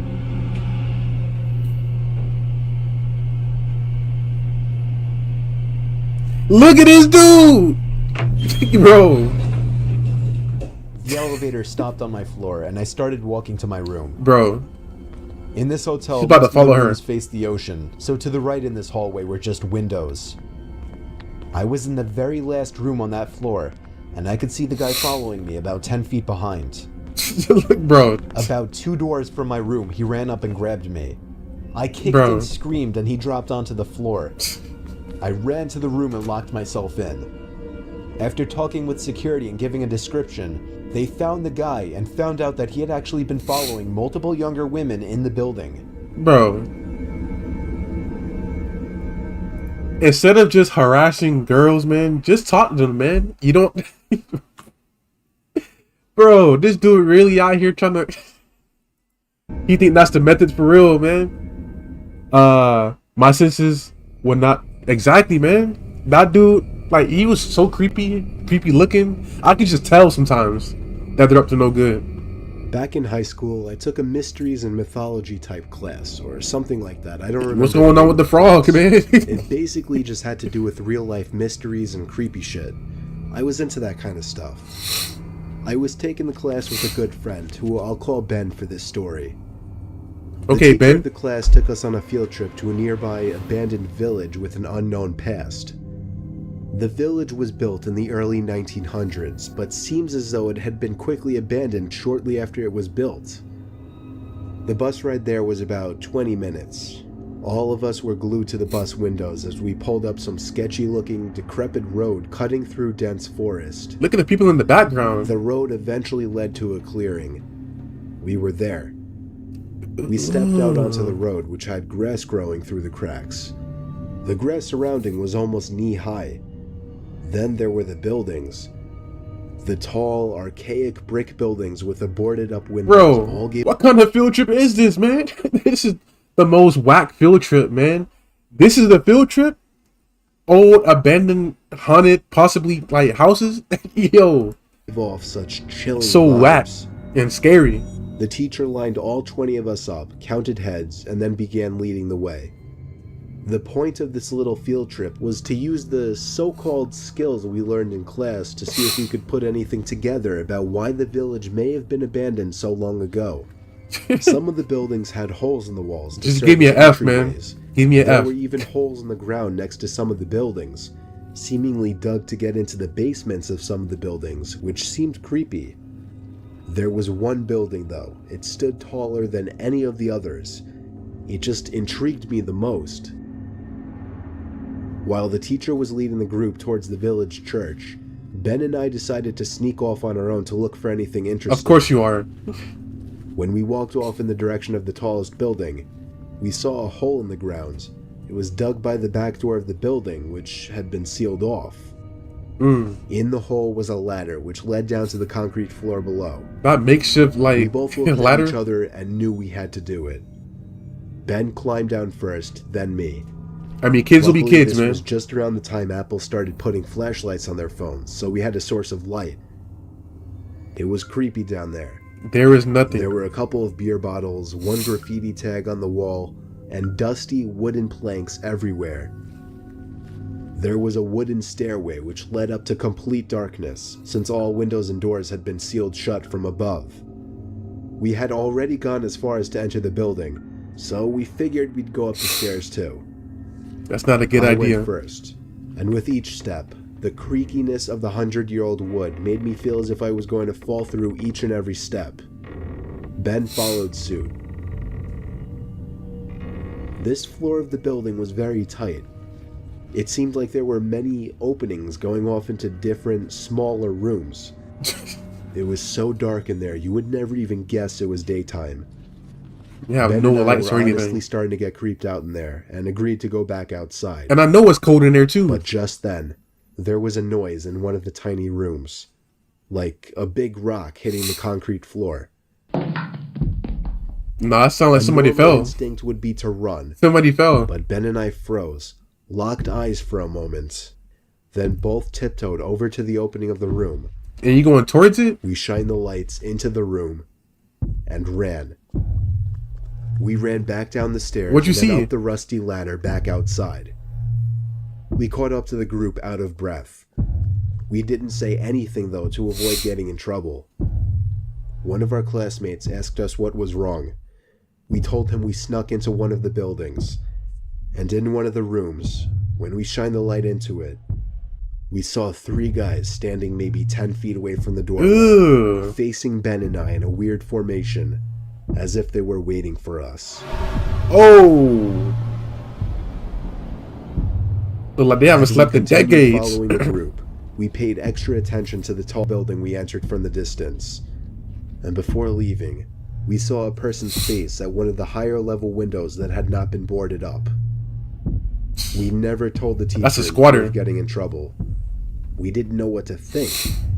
Were those just homeless people living in there? Were they Probably. gang members in hiding? Ben freaks me out with his theory. He says they were ghosts of the people who once lived in the town. Are you sure? The way the 3 guys were just hauntingly standing there so calmly, staring at us the moment we peeked our heads through that doorway, I still can't get that image out of my head. But look at the one on the left. I may go back to that village one day, just Why? to prove Ben's idea wrong. Why would you want to go back, bro? He actually went back? What happened to like staying curious?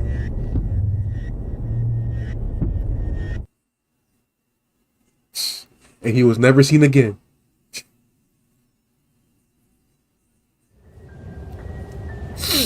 A Christmas Eve horror story.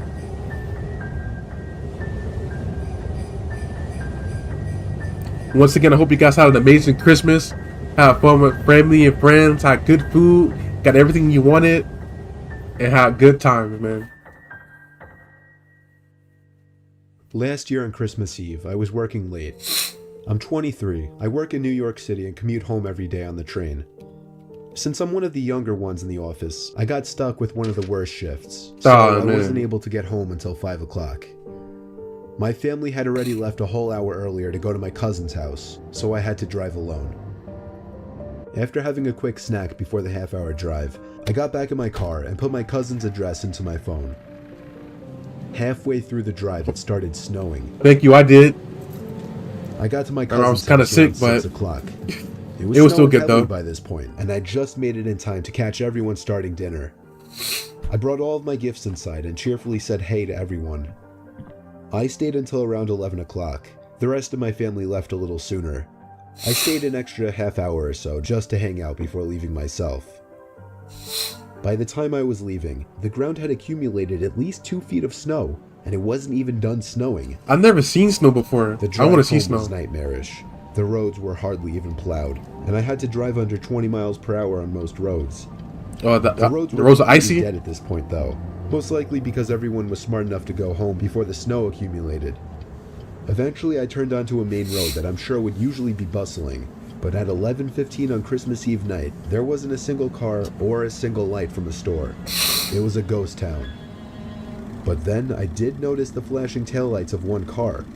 It was Drive parked around on the them. side of the road, and the Don't smoke stop. seeping out from its exhaust with the taillights giving it a Never red seen tint. snow? I've never seen snow. As I got closer, It never snows I in realized Florida. there was somebody next to the car waving It's always their hand hot. in the air. I assumed something was wrong and they needed help. So, me being the good Samaritan I am, I pulled up behind the car. When I opened my door, the guy Go to approached me Michigan? immediately, You see? barely even giving me. I was thinking about going to Michigan one day. Michigan, like, that's one of the places I wanted to go. Like, I want to travel all over the United States and the world. I want to explore nature and everything, see snow, do things I never did before. That's my goal. That's my dream. Time to step out. He was an average-sized man, probably 5'10", 180 pounds. He spoke in a very demanding voice. I gotta go see asking snow. If I know anything about fixing an engine. I told him I didn't know much. Is that Santa Claus? The guy responded very quickly to everything I said. He told me it's fine. He went inside of his car for a second, popped open his trunk, came back out, and told me to just wait by the trunk for a second. I had Ann Arbor, is that in, idea what he Michigan? wanted me to do. I was really confused. He walked over to the front of his car, and I heard him open the hood. I couldn't see anything he was doing since the trunk was blocking my view, and the loud wind of the snowstorm overpowered any small noises he might have been making. I put my hand on the back of the car and leaned my body in anticipation, when suddenly I heard 3 or 4 quick and aggressive footsteps in the snow behind me before I was Oh, gotcha. The Whoa! man tried to close the trunk on me, but I kicked my feet up in resistance. Bro, what is Santa Claus doing? I was able to overpower him and kick the trunk open See? completely. If somebody's on the side of the road, I know it's a good idea to help him, but bro, dude, I would have just kept it pushing, man. I would have like went on about my day. Like, bro, and did they look like this? Nah, man, nah. As I took advantage of the few You're seconds stuck. I had to get out of the trunk, I took out my keys. Nice college town. Yeah, I definitely got to go over there. And I dug my house key right into his neck. Oh. He fell to his knees and his scream echoed down the deserted street. I was in my car and halfway down the road before he could even get up from his knees. A little further down, I called 911 and reported the guy. I came back in 10 minutes to find blue and red lights illuminating the windows of the deserted stores. The police held him until the ambulance arrived for him. I watched the whole thing, and nothing ever felt better in my life. I got home safely half an hour later and told my family everything. I was still very shaken that Christmas, and this remains possibly the most horrific thing I've ever experienced. Yeah, so if you stab somebody, bro, I can't see myself stabbing nobody. Like, I can't. That's got to be like a, I don't know, it's like weird. I don't know. But yeah, Michigan, that's definitely one of the places I want to go.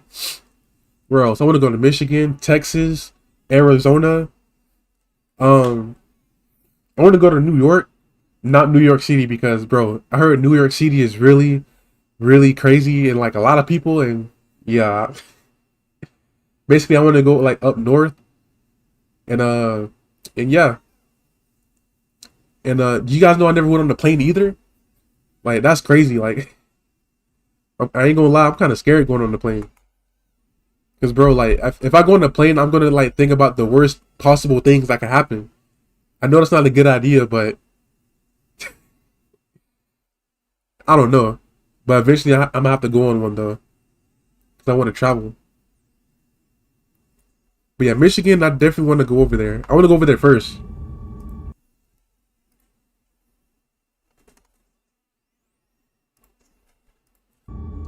This is gonna be the last video, y'all. It's an hour long. Let's get it. This happened about 5 years ago when I was 21. Me and my friend Seth got into this app which showed you ghosts. We'd go out ghost hunting, but nothing much would happen. Sometimes a dot would Toronto, Canada. Oh, Canada too. Would say random words. We would ask, "How did you die?" and stuff like that. And sometimes the answers lined up, but it was. You know where else I want to go to? In Canada, you know how they got like all the islands like north. I want to go to the last one, like all the way up north. You know what I'm saying? I want to go all the way over there. I want to see the polar bears, the penguins. Random. Well, I don't want to see the polar bears. 2 a.m. They can smell you from miles away. Nah, I'm actually scared of polar bears. I take that back. I still want to go up there though. Suggested going to the cemetery to see if the app picked anything up. I was hesitant, but I nervously agreed. We started making our way through the neighborhood towards the cemetery. It was weird as the streets are normally lined with cars, but they were empty on this night. We walked down the middle of the road with the app running, but it wasn't picking anything up. This whole thing is a bad idea. We made it to the cemetery, which was a small, family-owned one where they only buried their own. Seth went up to the gate and started shouting, hoping to get a response on the app, but nothing happened. I was standing in the road, feeling unsettled, when Seth starts yelling, "Is that all you've got?" I told him to stop disrespecting the dead and we should leave. Exactly, man. He tried being it's gonna funny, backfire. saying, "Oh, I'll make them show up," and jumped the gate and started stomping on the graves while screaming. Hey, I'm not gonna lie, man. If I was with this guy, man, if you would have turned around to look for me, I would have already been home right now. You doing the most, man. Don't disrespect the dead, man. Come on, show us something. I would have already been gone. My phone said something at the same time. I looked down at my phone and it was there. We both just stood there, looking at each other when 10 or so Ugandan red dots knuckles appeared on the radar. Yo, I haven't heard that in a while. Said it again. When I looked back up from my phone, Seth was next to me. I said, "Back quick? We have got to go." As soon as I said that, we could hear the street lights turning off one by one from the top of the street. Something out of a horror movie. We took off running as fast as we could. We got about halfway into the neighborhood before running out of breath and having to stop. I felt like I was gonna throw up from being scared and winded. Then I heard my phone say something. It was muffled, but I knew what it said. Being too scared to look at my phone, I looked at Seth, who looked terrified. He nodded at me to get my phone out, so I slowly pulled it out, and it said, he's my doing name too much. across the Yup. top. Kyle. I turned my phone off and said, "Screw this. I'm done." We made our way back to my house and had a cigarette to calm down. Don't we were smoke. talking about what Don't just smoke. happened, almost not believing it, when I heard my phone again. This time it was my sister's name. We just stood there, frozen, not saying a word, when it went off again and said my brother's name. Bro, delete the app. What are you Took my doing? phone out, turned it on, and deleted the app. Thank you. You still had I it asked Seth installed? to stay the night, but he refused. I can't blame him. When I finally got to sleep that night, I dreamt a muffled voice repeating a word over and over. I started to wake up and the words became clearer. My phone was off, with the battery out. But when Did you I do turned that? it over, it was lit up with the app running. Bro. It had a red dot about 6 feet from me, still repeating. Yeah, you gotta fold your phone in half and get another one.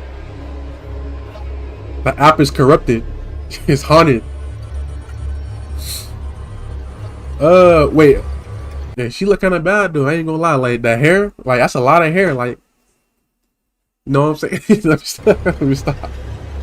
But nah, this is crazy though. Did he die? Yo. I woke up the next morning and went to the bathroom. I had a razor thin cut from my left shoulder to my right hip. I don't know what happened that night. Dang, that looked like it hurt. Nothing has happened to me since. Needless to say, I don't mess with that kind of stuff anymore. Bro, why would you even install the app? Like, come on, bro. Yeah, that whole phone needs to get disintegrated ASAP.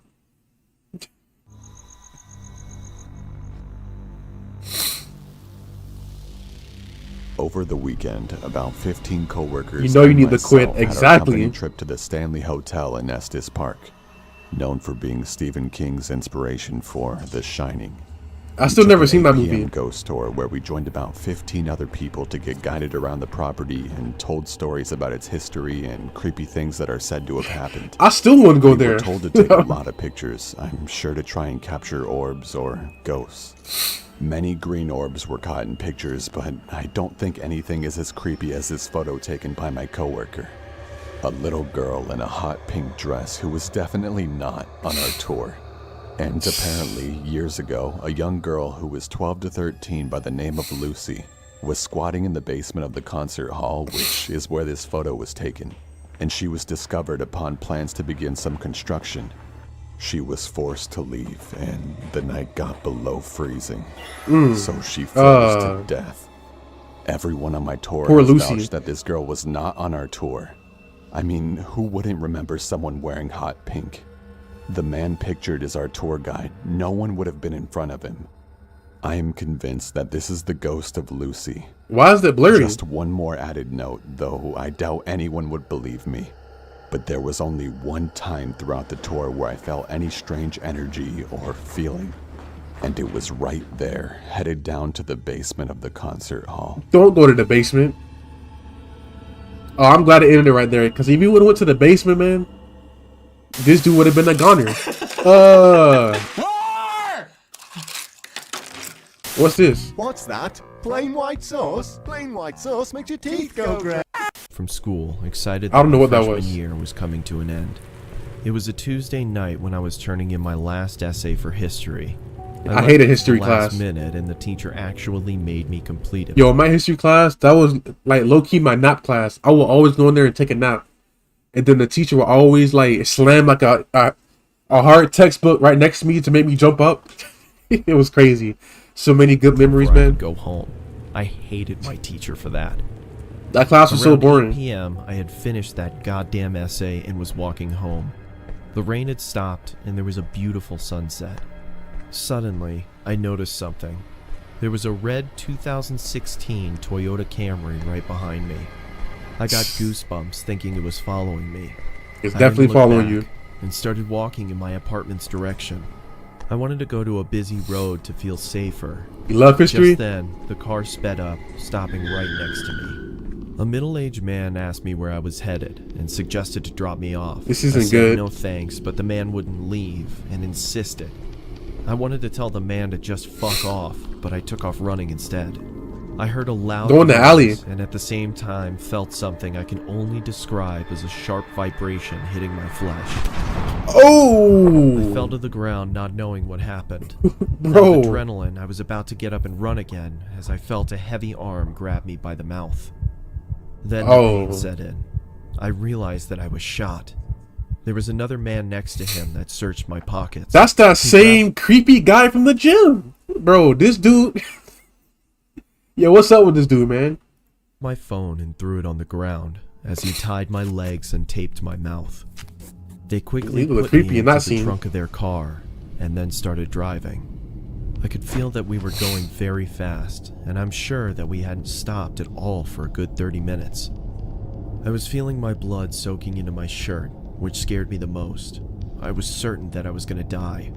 I was thinking about my parents and what they would feel when they heard that I was missing. Then the car Potentially came to a dead. stop.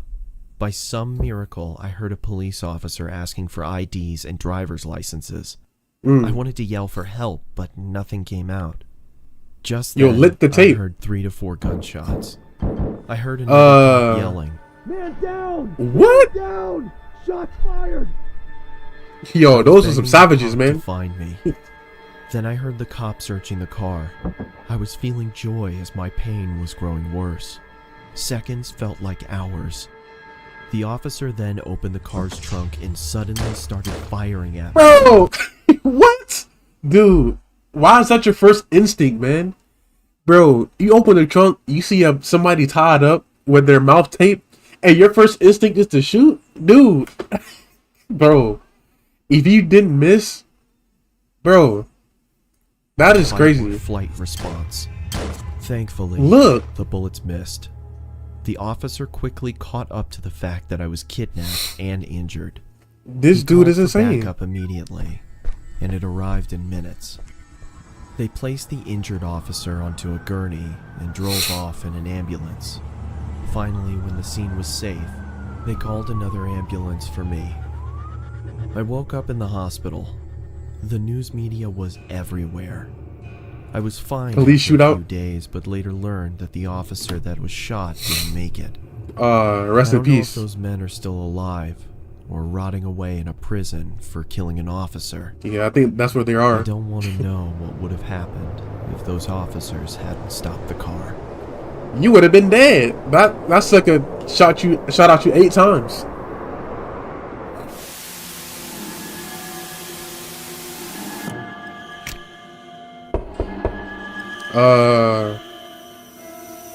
Why was the door cracked open? A bus stop horror story? This happened when I was 17 years old. I would go to the gym 3 to 4 times a week and ride the bus home. It was a Sunday and I had just missed my bus, so I had to wait longer for another one. I would have called my parents, but they were out for the evening, and taxis charged more, so I decided to sit and wait in the bus shelter. It was a cold night and snow had just started peppering the ground.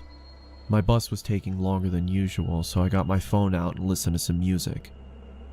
Almost an hour had passed. It was freezing and I hadn't seen anyone at all. That was until I noticed something out of the corner of my eye. What? It was a creepy guy dressed in thick layers of clothing, Of course it is. walking slowly towards me. I knew staring at him would draw more attention, so I just focused on my phone. He sat down at the other end of the shelter and just stared at me. There was something off about him. He seemed like he was either drunk or on drugs. Look at that He dude's then face. asked, What does the boss do? Why does he sound like I that? took out my earphones and said, I think it's delayed because of the snow. He stared at me for a while And you taught them started too? mumbling to himself. He was really starting to creep me out, so I pretended to be on my phone. After a couple of minutes, I took another look. He'd moved closer to me. Man, I would have grabbed my bag and hit him with it, man. Like, bro, what are you doing? You creeping me out.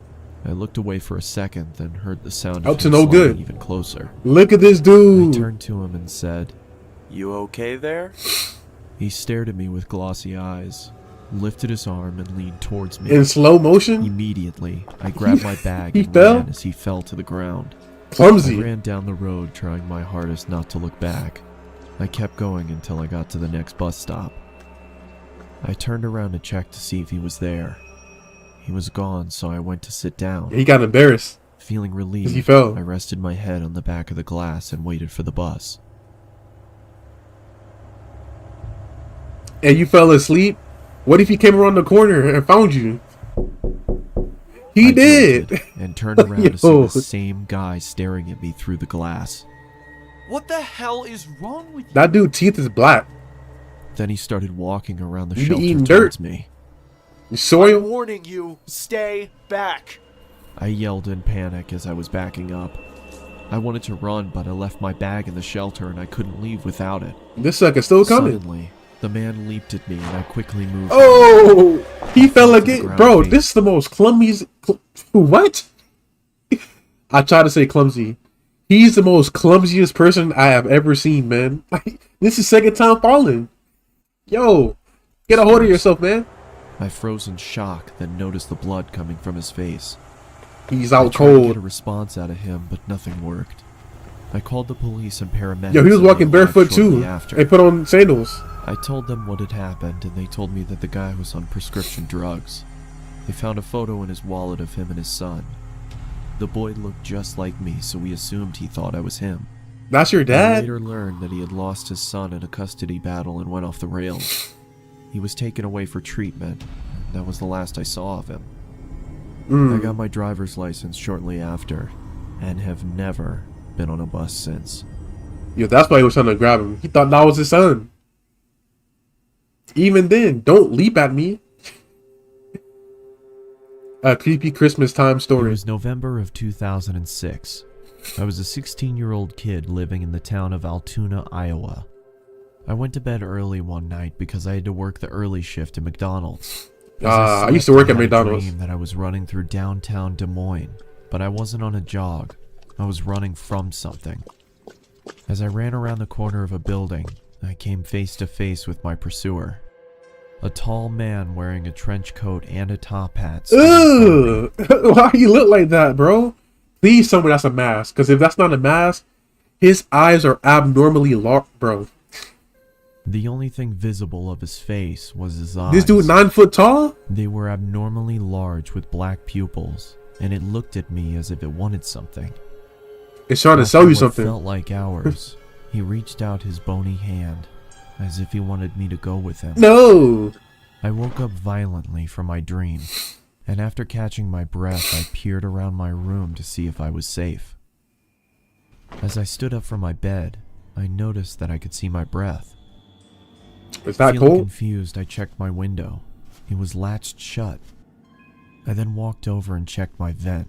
I could still feel warm air coming from it. As I sat back down on my bed, I tried to figure out what exactly was going on.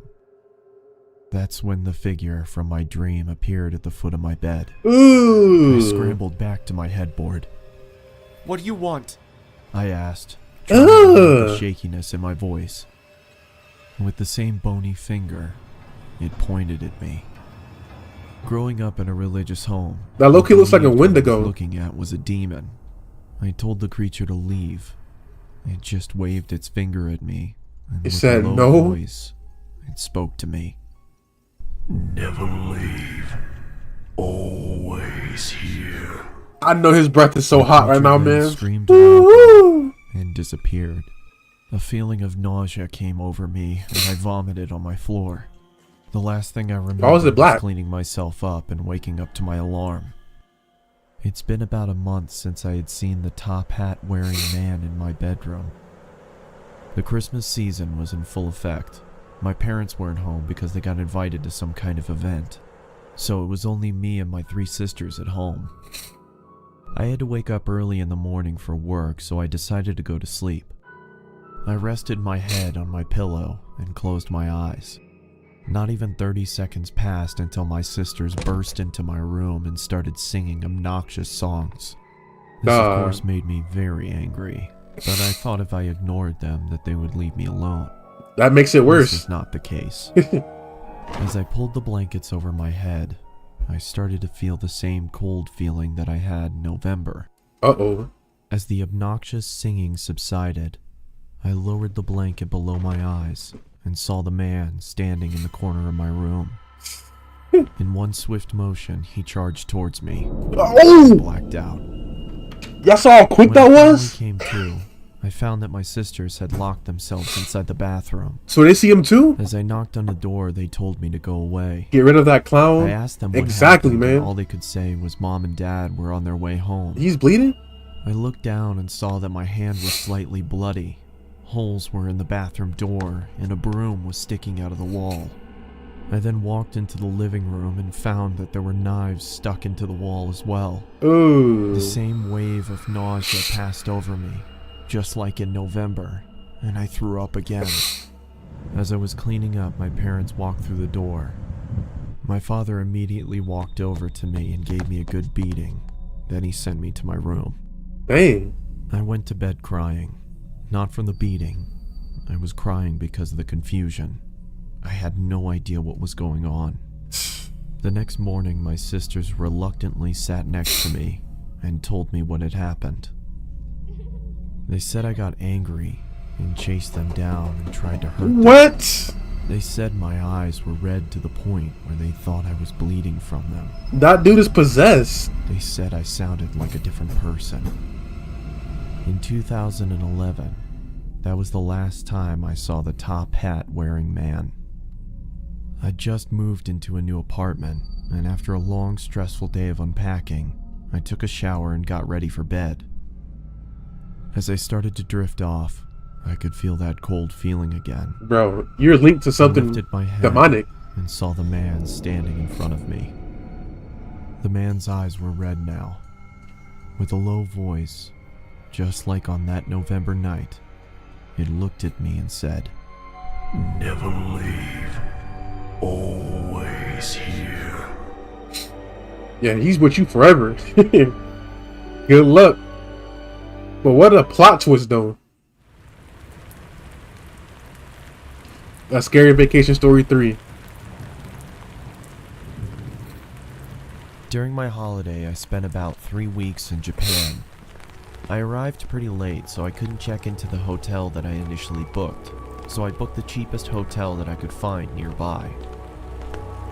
Aesthetically, it was quite nice, but it did have easy access to the building, meaning anyone could come in and go to any room as they please. Plus, there was no security in sight. After arriving in my room, I ordered some food and watched some TV. I was still pretty jet-lagged from the flight, so I started to get ready for bed. As I was falling asleep, I felt the urge to double-check the door just to see if it was locked. I didn't think anything was going to happen, but I'd rather be safe than sorry. About 5 minutes after I checked the door, I heard footsteps outside. Initially, I thought it was someone leaving their room, but the footsteps started to pick up speed. The sound started getting louder and louder, and I started to freak out a little. All of a sudden, the sound stopped. I looked at the light shining through the bottom of my door. Why would you come to my door? Out of all the doors, why would you go to my door? I thought it was room service, but it was too late for that. Or maybe it was some drunk idiot who was at the wrong room. As soon as I switched my light on, why would you turn the light on? I was confused, but I reluctantly went back to bed. That's when I suddenly heard scratching coming from my door, so I immediately turned my light on and shouted, "Who's there?" You're doing everything wrong. After a moment of silence, I heard the footsteps slowly fade away. At this point, I was thinking it could be some kids messing around, so I got up, opened the door, and peeked my head outside. Why would you open the door? I glanced in both directions down the dark and slim hallways. That's when my heart stopped. A man emerged from the darkness and ran erratically towards me. His face was contorted as he screamed, and I could see he was holding a knife in his hand. As he got closer, I could see him more clearly. He had disgusting long hair. His clothes were ripped, and he had cuts and bruises all over. Dude's a maniac. I quickly slammed my door and pressed against it. Did you lock the praying door? that the man would just go away. After what felt like hours, I finally gathered my courage and looked through the peephole. He was gone. I let out a sigh of relief and checked the peephole again. My heart started pumping faster than ever before. Did you lock the door though? Right in front of the door. He was wearing a maniacal smile on his face, and all of a sudden he raised his knife and yelled, I'm gonna fucking kill you! Oh no! I jumped back and kept my eyes locked on the bottom of the door as I backed up to my bed. Did you lock the door I grabbed though? my phone and started dialing the police. As I raised the phone to my ear, I saw that the shadow was gone. When the police arrived, I tried to explain what happened, and they checked the security cameras. They almost immediately recognized the man. He had been doing this to people for a while now, and the police had been trying to track him down for months. After a long night of no sleep, I finally arrived at the right hotel that I had booked initially in Tokyo. Oh, that looks beautiful. The guy was still on my mind, but I thought the chances of him being here were pretty slim, so I didn't bother locking my door that night. You out, bro. At 12. Why wouldn't you lock the door? Like, bro, I don't care how safe the area is, man. I'm always locking the door. You never know what's gonna happen. I woke up to a big bang next to me. I turned around to see the same guy passed out on the floor with a knife in hand. I was in shock. He's taking a nap? Find me. I quickly ran out of the room and locked him inside. The cops came and he was finally arrested. Let's just say I'm always going to be locking my doors from now on. Like, I feel like that's just common sense. Just always lock the door. Especially if you're at a place that you've never been to before. Like especially a hotel. Always lock the door.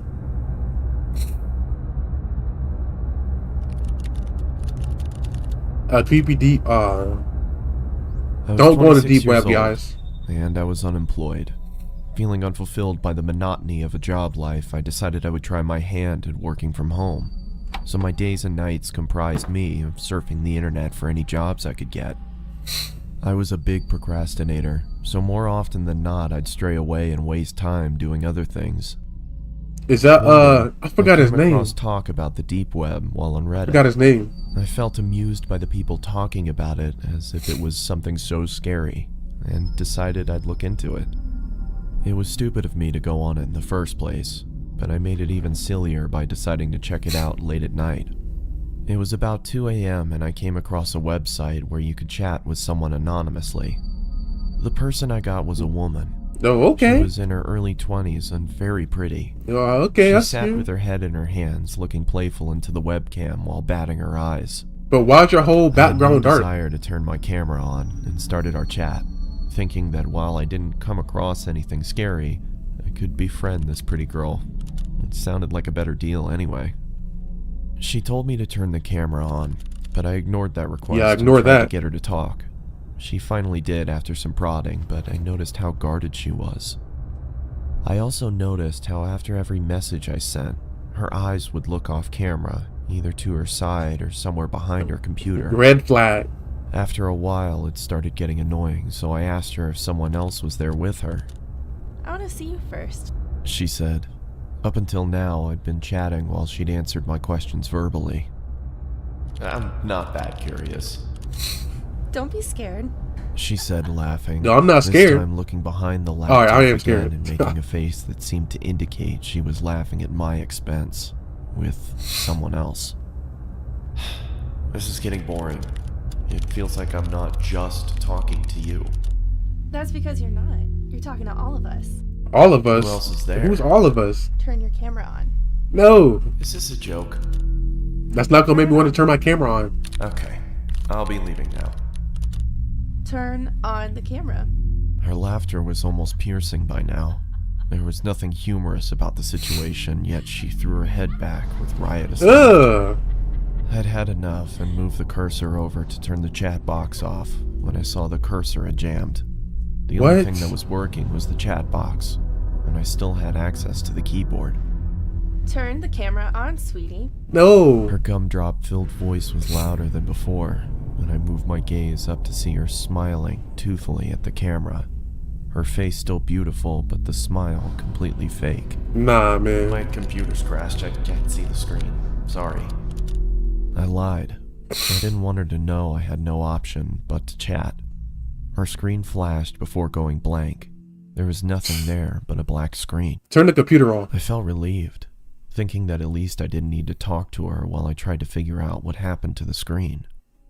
Just then, a chat message popped up. Open the damn camera, you... Oh. The aggressiveness in the message. Just for that, I'm not opening up the camera. Now, the fact that I couldn't see her face while she typed this made me feel nervous. I didn't dare reply back, but then the cursor moved. Turn the computer off. Shocked as the cursor twirled around the screen. Turn the computer off. Open the camera now. They got access to his mouse. Make a move. There was no way anything good would be waiting for me if I did what she asked. The screen began flickering, as if a virus was causing the computer to writhe in agony. Yeah, you got hacked. Want me to find you? My heart raced. Could it be possible she knew where I was? I started typing. Please stop bothering me. Then turn on the fucking camera. This guy, man. I thought she was some kind of sadist who got her kicks by scaring unassuming people in chat rooms. So I obliged and turned the webcam on. Oh, now you have access to it? My frightened face. Why would you? Into the screen. Judging by my face, my attempts at looking tough were painfully unsuccessful. I asked around for the girl looking straight into the camera, telling her I did what she wanted and to stop hacking into my computer. There were several seconds of silence. I kept my stare directed to the little box that showed her camera feed, but it was pitch black.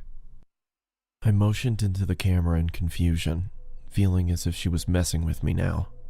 Then I saw another message. Look here.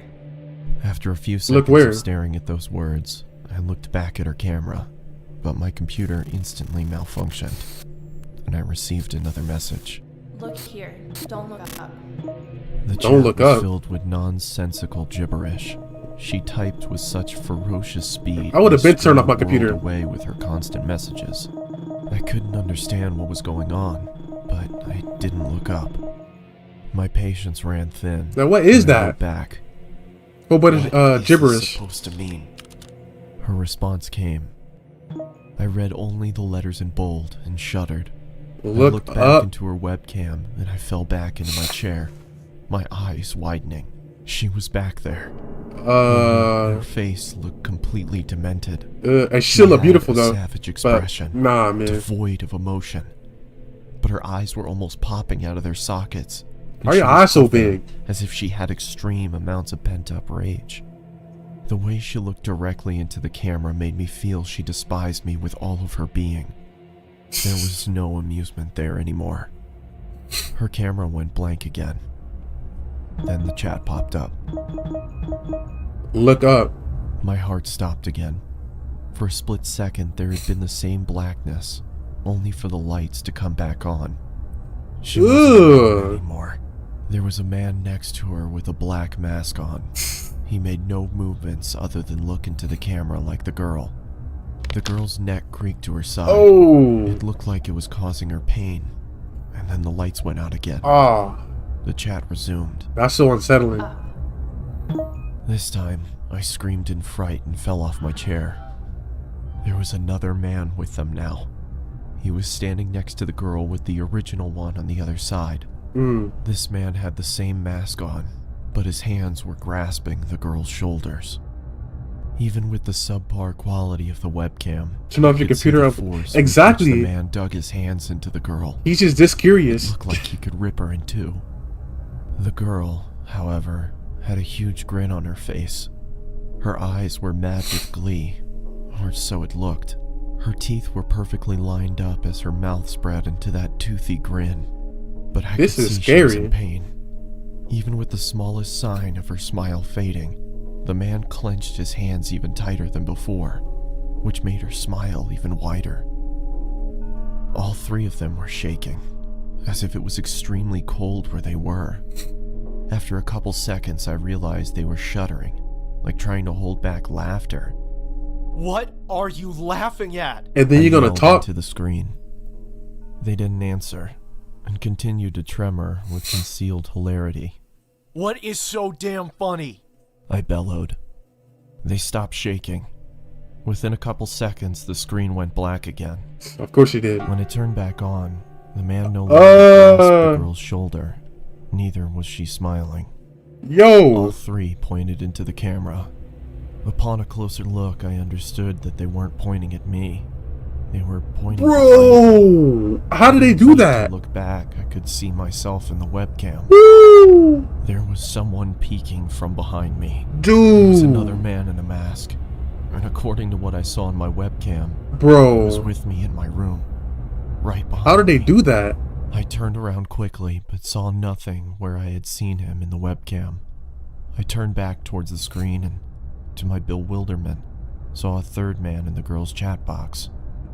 Rest in peace. The man I had just seen standing in my room. Now, all three had their hands on the girl and were gripping tight. The girl wasn't laughing anymore. She had a look of utter devastation. A tear was dropping from her eye, but it wasn't just a tear. It was blood trickling down her eye socket. She then mouthed the words, "Help me," and the next second she screamed as if her lungs were being ripped off as the screen went black. She got torn apart. I immediately got up and pulled the plug out of my computer and back. Bro, it took you 5 hours to do that? Bro, we've been telling you to do that, man. Bro. For a couple seconds, I swear I heard her screams, even though the computer was unplugged. The room went quiet, but I was too devastated to stay there and ran out of my house despite it being 3 a.m. Throw the whole computer in the Pacific Ocean. I went over to my friends, who had to talk me down for an hour before I could be calmed. I returned back to my house with my friend a day later. Everything was the same. And after thoroughly checking around the house, we concluded that there was no one there, nor was there a sign of anyone ever having broken in. I've never gone back to the deep web. My friend suggested it might have been some prank by computer hackers, but the way that girl shrieked... Nah, it's not a prank. The terror she had on her face. It convinced me she had been a victim herself. I had wondered if I had stayed on for longer, if I would have become a victim too. Could those men have found me? Was there really someone in the room with me? I didn't even find his location. Because there was nothing concrete to report to the police. What I did do was throw the computer out and buy a new one. Good. There was no way I could even open it back up after what happened. Yeah, I would throw it in the ocean, man. But bro, it took him that long to turn it off and unplug it. It would have took me 2 seconds. A college horror story. It was an early morning. My campus didn't offer housing and I lived about a half a mile from school, so I started my journey as usual while playing on my phone. I glanced up to see an old man heading towards me on a bicycle. Normally, I'd step aside to let bikers and skaters pass, but he braked instead. I stopped too, wondering if there was something wrong. He walked up to me and said, "Don't worry, I'm not gonna hurt you." What are you doing? Instantly. I didn't know what to think. I just looked up at him with a fearful and confused expression. How tall is this guy? I was gathering up the courage to tell him that I was late for class and I should go, but before I could say anything, he said, "Get off the grass." Looking down, I noticed I'd stepped over towards the road and onto the grass. Alright, you got it, sir. I stepped off slowly and he said, "You wouldn't want to step on any bugs or get your shoes dirty now, would you?" He raised his finger and asked me what my name was. I don't like how he sounds. I told him, and he replied, "Don't worry, I'm not gonna hurt you." What? The same chills ran through my body again, but before I could say anything, the man said, "Get off the grass. You wouldn't want to step on any bugs or get your shoes dirty now, would you?" Is he okay? I looked down to see that I was back on the edge of the sidewalk again. What? This had to be deja vu. He asked for my name once more. I said my name again, but he interrupted me before I could finish. He told me his grandchildren are down the road and needed gas money. I told him I didn't have any spare change, or any change at all for that matter. He continued to ask me again, and I gave him the same answer. He's back in the Eventually, I grass. headed towards my school. I turned to see if he was still there, but he was gone. As I was walking, I approached the intersection. There was a truck on its side. It must have tipped over while turning the corner. Wait, he was a ghost? Yo, nah, that's scary. That is real scary. No wonder he was acting so weird. You wouldn't want to get your shoes dirty now, would you? It was a cold, foggy evening when I contacted a close friend of mine to stay at my place for the night. Both of us were only 10 years old at the time, and my parents were often at work until midnight, so I was usually alone with nothing to do except watching a television show or reading a book. My friend Alex had agreed to come over and brought a game of Monopoly to pass some of the time. I also asked if he was interested in going to explore an abandoned subway station 3 miles away. He seemed excited at first, so we planned to go on the trip in the morning. I remembered that the subway dated back to the mid-1920s and became abandoned in 1932 after the market crash in 1929. I was very fascinated about its history, but never got the chance to go inside after my parents had warned me not to enter. As I quietly slept in my bed, I heard what sounded like a gunshot coming from the forest behind the house. Both of us woke up, frightened after what we had heard, and I told my friend not to worry, as hunters tend to go into the forest on frequent occasions, but when I checked the time, it was 11:39 p.m. This seemed very unusual, as hunters only came into the forest between 8 p.m. and 10 p.m. I looked at Alex and decided to get out of my bed, intending to look through the window and spot for anyone in the forest. The darkness clouded my vision, so I was unable to see anyone in the forest. I turned around and looked at Alex again, when suddenly I heard the front door squeak open. Chills went down my spine. Both of us quietly moved to the bathroom, locked the door, and kept the light off. It was the only safe place in the house. Both of us were terrified as we desperately tried to keep as calm as we could. We heard footsteps getting louder and louder until they stopped in front of the bathroom door. And then this is when the most terrifying sound forced my heart to almost burst. Both of us screamed as the person chopped the door to pieces.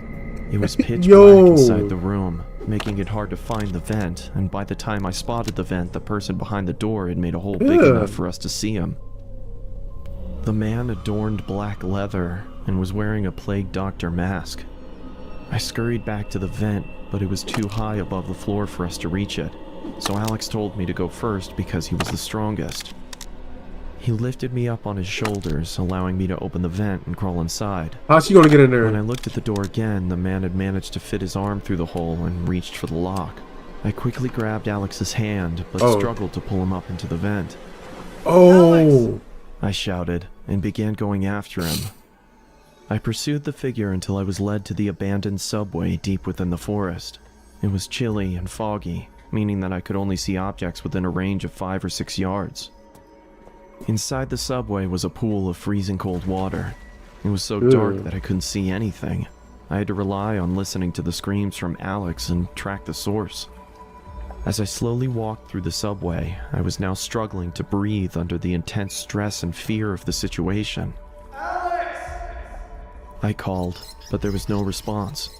I continued walking through the water until the exit was no longer visible. I was now experiencing a massive panic attack. I had lost track of Alex, and I had no idea where I was or how to get out. Where are you, Alex?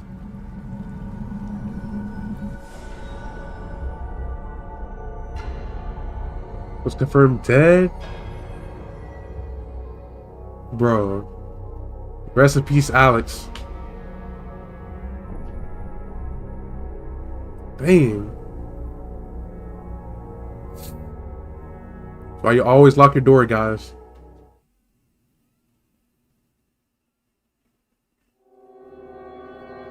College Horror Story 2.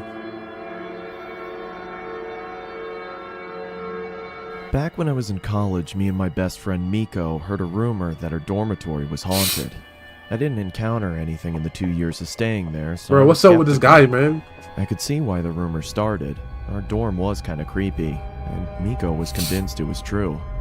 One day, I placed a hot cup of coffee in the sink and said, "If this cup magically empties itself by the time we get back from school, I'll believe you." "Deal. Want to bet on it?"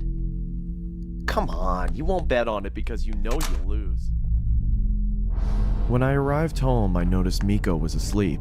It seemed quite weird as he would normally be playing games or cooking in the kitchen. He's not asleep. I put my bag on the table and noticed the cup in the sink. I knew it, I said to myself. I started to pour the coffee away when my phone vibrated. "Why are you calling me?" Yeah, that's not Miko. I thought perhaps he left his phone at school. I answered. "Hello?" "Hey, just eat without me tonight if you're hungry. I'm still at the store getting food supplies for next week. Grab some coffee, I noticed we're almost out.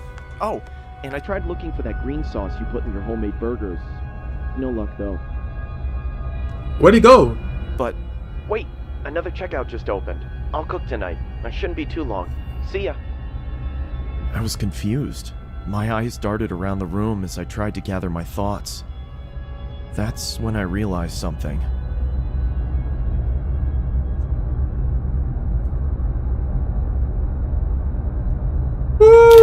Oh. I was too freaked out at this point. No. Oh. Went from 0 to 100 real quick. "Hey, I hope you're hungry." That's not him.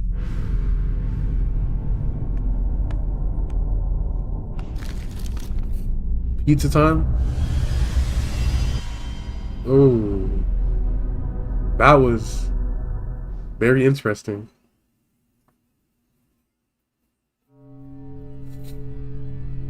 Creepy neighbors?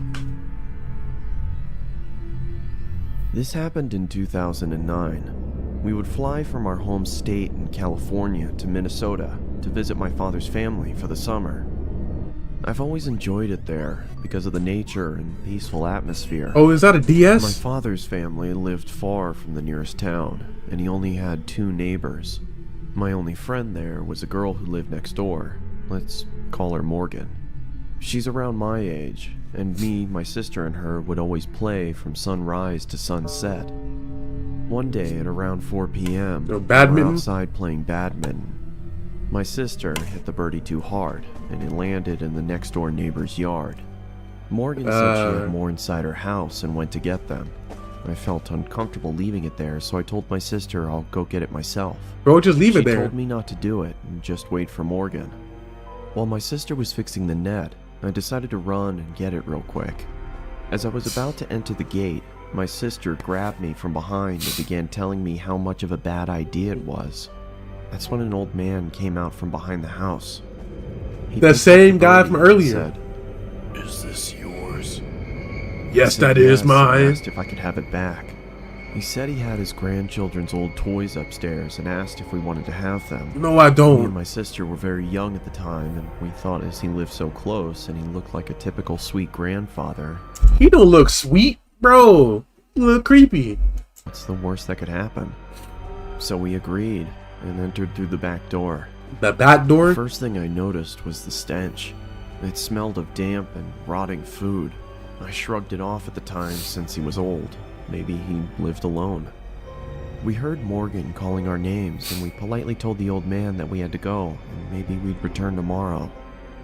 Morgan saw us through the window and immediately asked what we were doing there. I answered, "The sweet old man."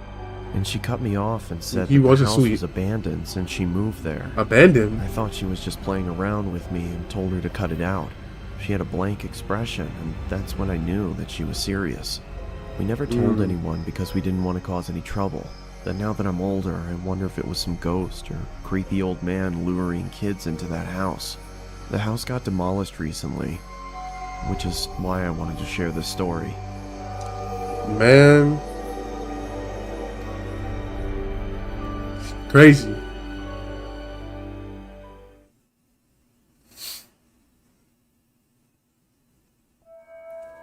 The bridge.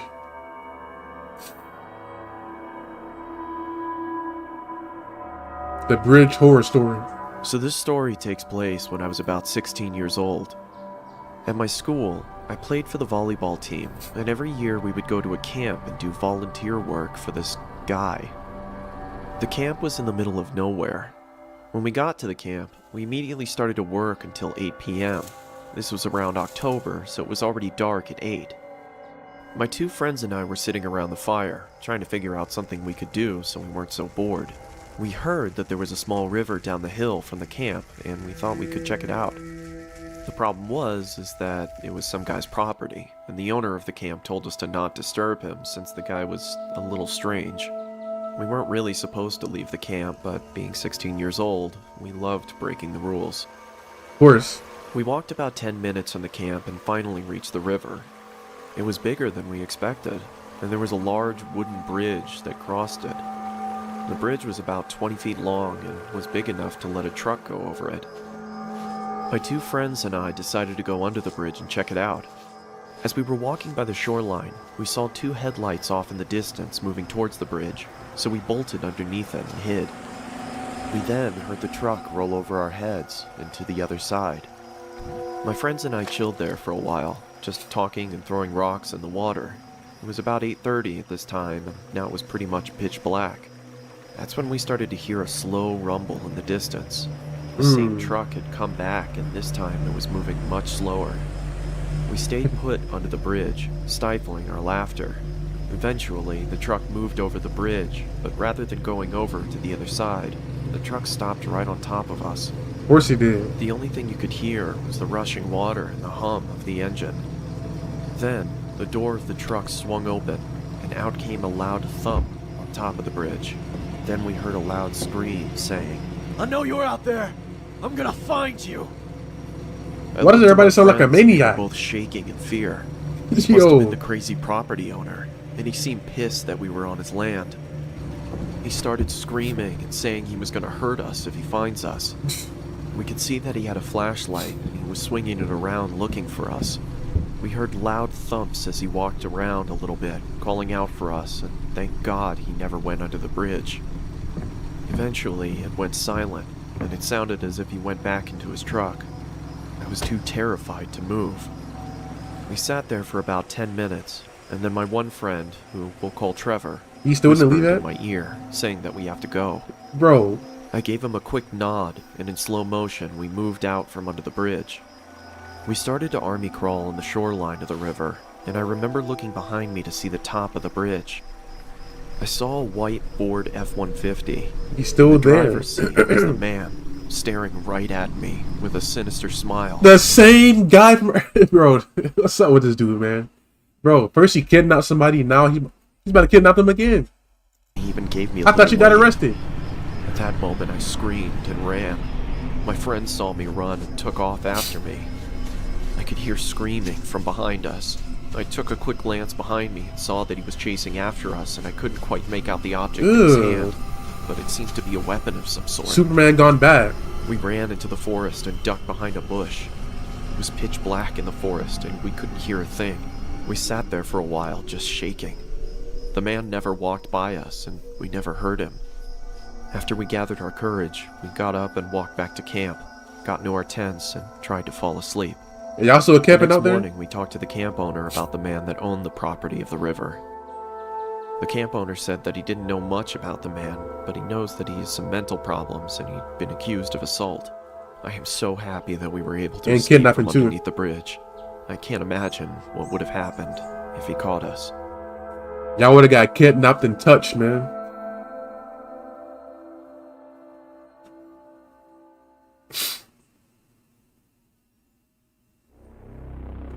Abduction horror story. Is it going to be the same guy? The Superman guy? My name is Josh Roberts, and it's been a year since I was abducted. I remember it like it was yesterday. I was walking home from school. It was about 6 p.m. and there was a full moon and a chill in the air. I stepped off the bus, and for the first time, someone else got off with me. I'd never seen this new kid at school before. I could hear footsteps behind me. I took a quick glance and saw the kid walking at a brisk pace. I thought Right it was behind you? following me, so I took a left, which wasn't my usual route. I looked around again and saw him take the same left. My heart started pumping and my legs started shaking at the sound of the footsteps as they got louder and faster. I then panicked and started running. I remembered a shortcut in the nearby forest to my neighborhood, so I ran as fast as my legs could carry me. Hey kid, wait up! No! Said a heavy voice from behind I me. don't know you. I tried my hardest not to stumble on the logs and boulders in my path. I could hear the sound of sticks and leaves being broken by some fast, heavy footsteps. My legs started throbbing as the adrenaline wore off, so I took a detour towards a playground. I stopped to catch my breath, looking around for somewhere to hide. Then it went silent. I was doubtful that I lost him. I took my phone out to call the police when I spotted a local news article. Caution. There is a suspicious man on the loose. He escaped the local prison and assaulted an officer. Ugh. Beware. He may look like a teen, but he is in his 20s. If you see him, call 911 immediately and lock your door. My mind started rushing with thoughts, and I started to panic. All of a sudden, someone started choking me with their arm. I tried to fight back, but I was so strong, I didn't stand a chance.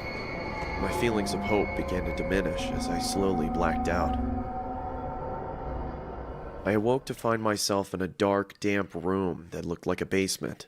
The floor was hard and cold. There were no windows, but there was a staircase and a bathroom. I tried to move, but I was tied up with a thick rope.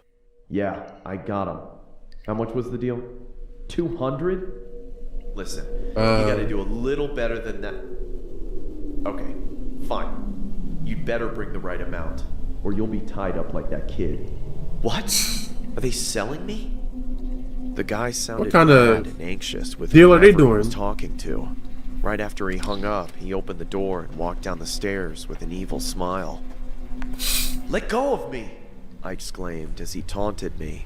My arms started to fall asleep due to the tightness of the rope. He came closer to me and I spat in his face. Ugh. He looked at me in sheer rage. Oh! Then the doorbell rang, followed by pounding on the door. The guy Ugh, grabbed some tape dang. and shut me up before I could scream for help. Lick the He tape. slowly You backed slapped him on the off, face? signaling me to keep quiet, and ran towards the front door. I looked around, trying to see what I could use to untie these ropes. I spotted a rusty, sharp edge sticking out of the wall. This was my one hope. I successfully got up and tried with all my might to reach it. As I was trying to cut the rope from my hands, I could hear the commotion upstairs getting heated. I managed to free myself from the ropes when I heard the front door slam. The silence was terrifying. I was frozen in fear. Footsteps started coming towards the door. I choked and shuffled back to my original position, arms behind my back, wrists tightly locked together. Now where were we? Said the man. I'm to finish the job. Towards me, grabbed my ankles and started dragging me when the phone rang. He dropped me instantly and charged upstairs. I wasn't going to lose this opportunity. I untied my feet, grabbed the closest thing to me, and hid behind some boxes. Now where did you go? He said as he stampeded down the stairs. I heard him getting closer to where I was hiding. I bolted up from behind the boxes and saw him checking the bathroom. As he walked out, I struck him over the head with a pole. Good. He stumbled and fell to the floor. Crimson red pooled around his head. I ran upstairs and out the front door. I stumbled my way to the closest house, screaming. A woman thankfully opened the door. She was shocked and fearful when she saw me. The police were called and I was rushed into the hospital. They're still looking for that man. He's the doctor? Bro, Even to there's this no day. way. There's no way. How is he the doctor? There's no way.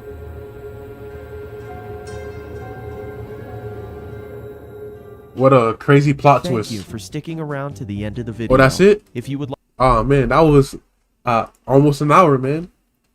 But I'm about to end it up right there, y'all. Hopefully you guys enjoyed this live stream, man. Smack the like button, and I'll see you guys tomorrow, man. Peace.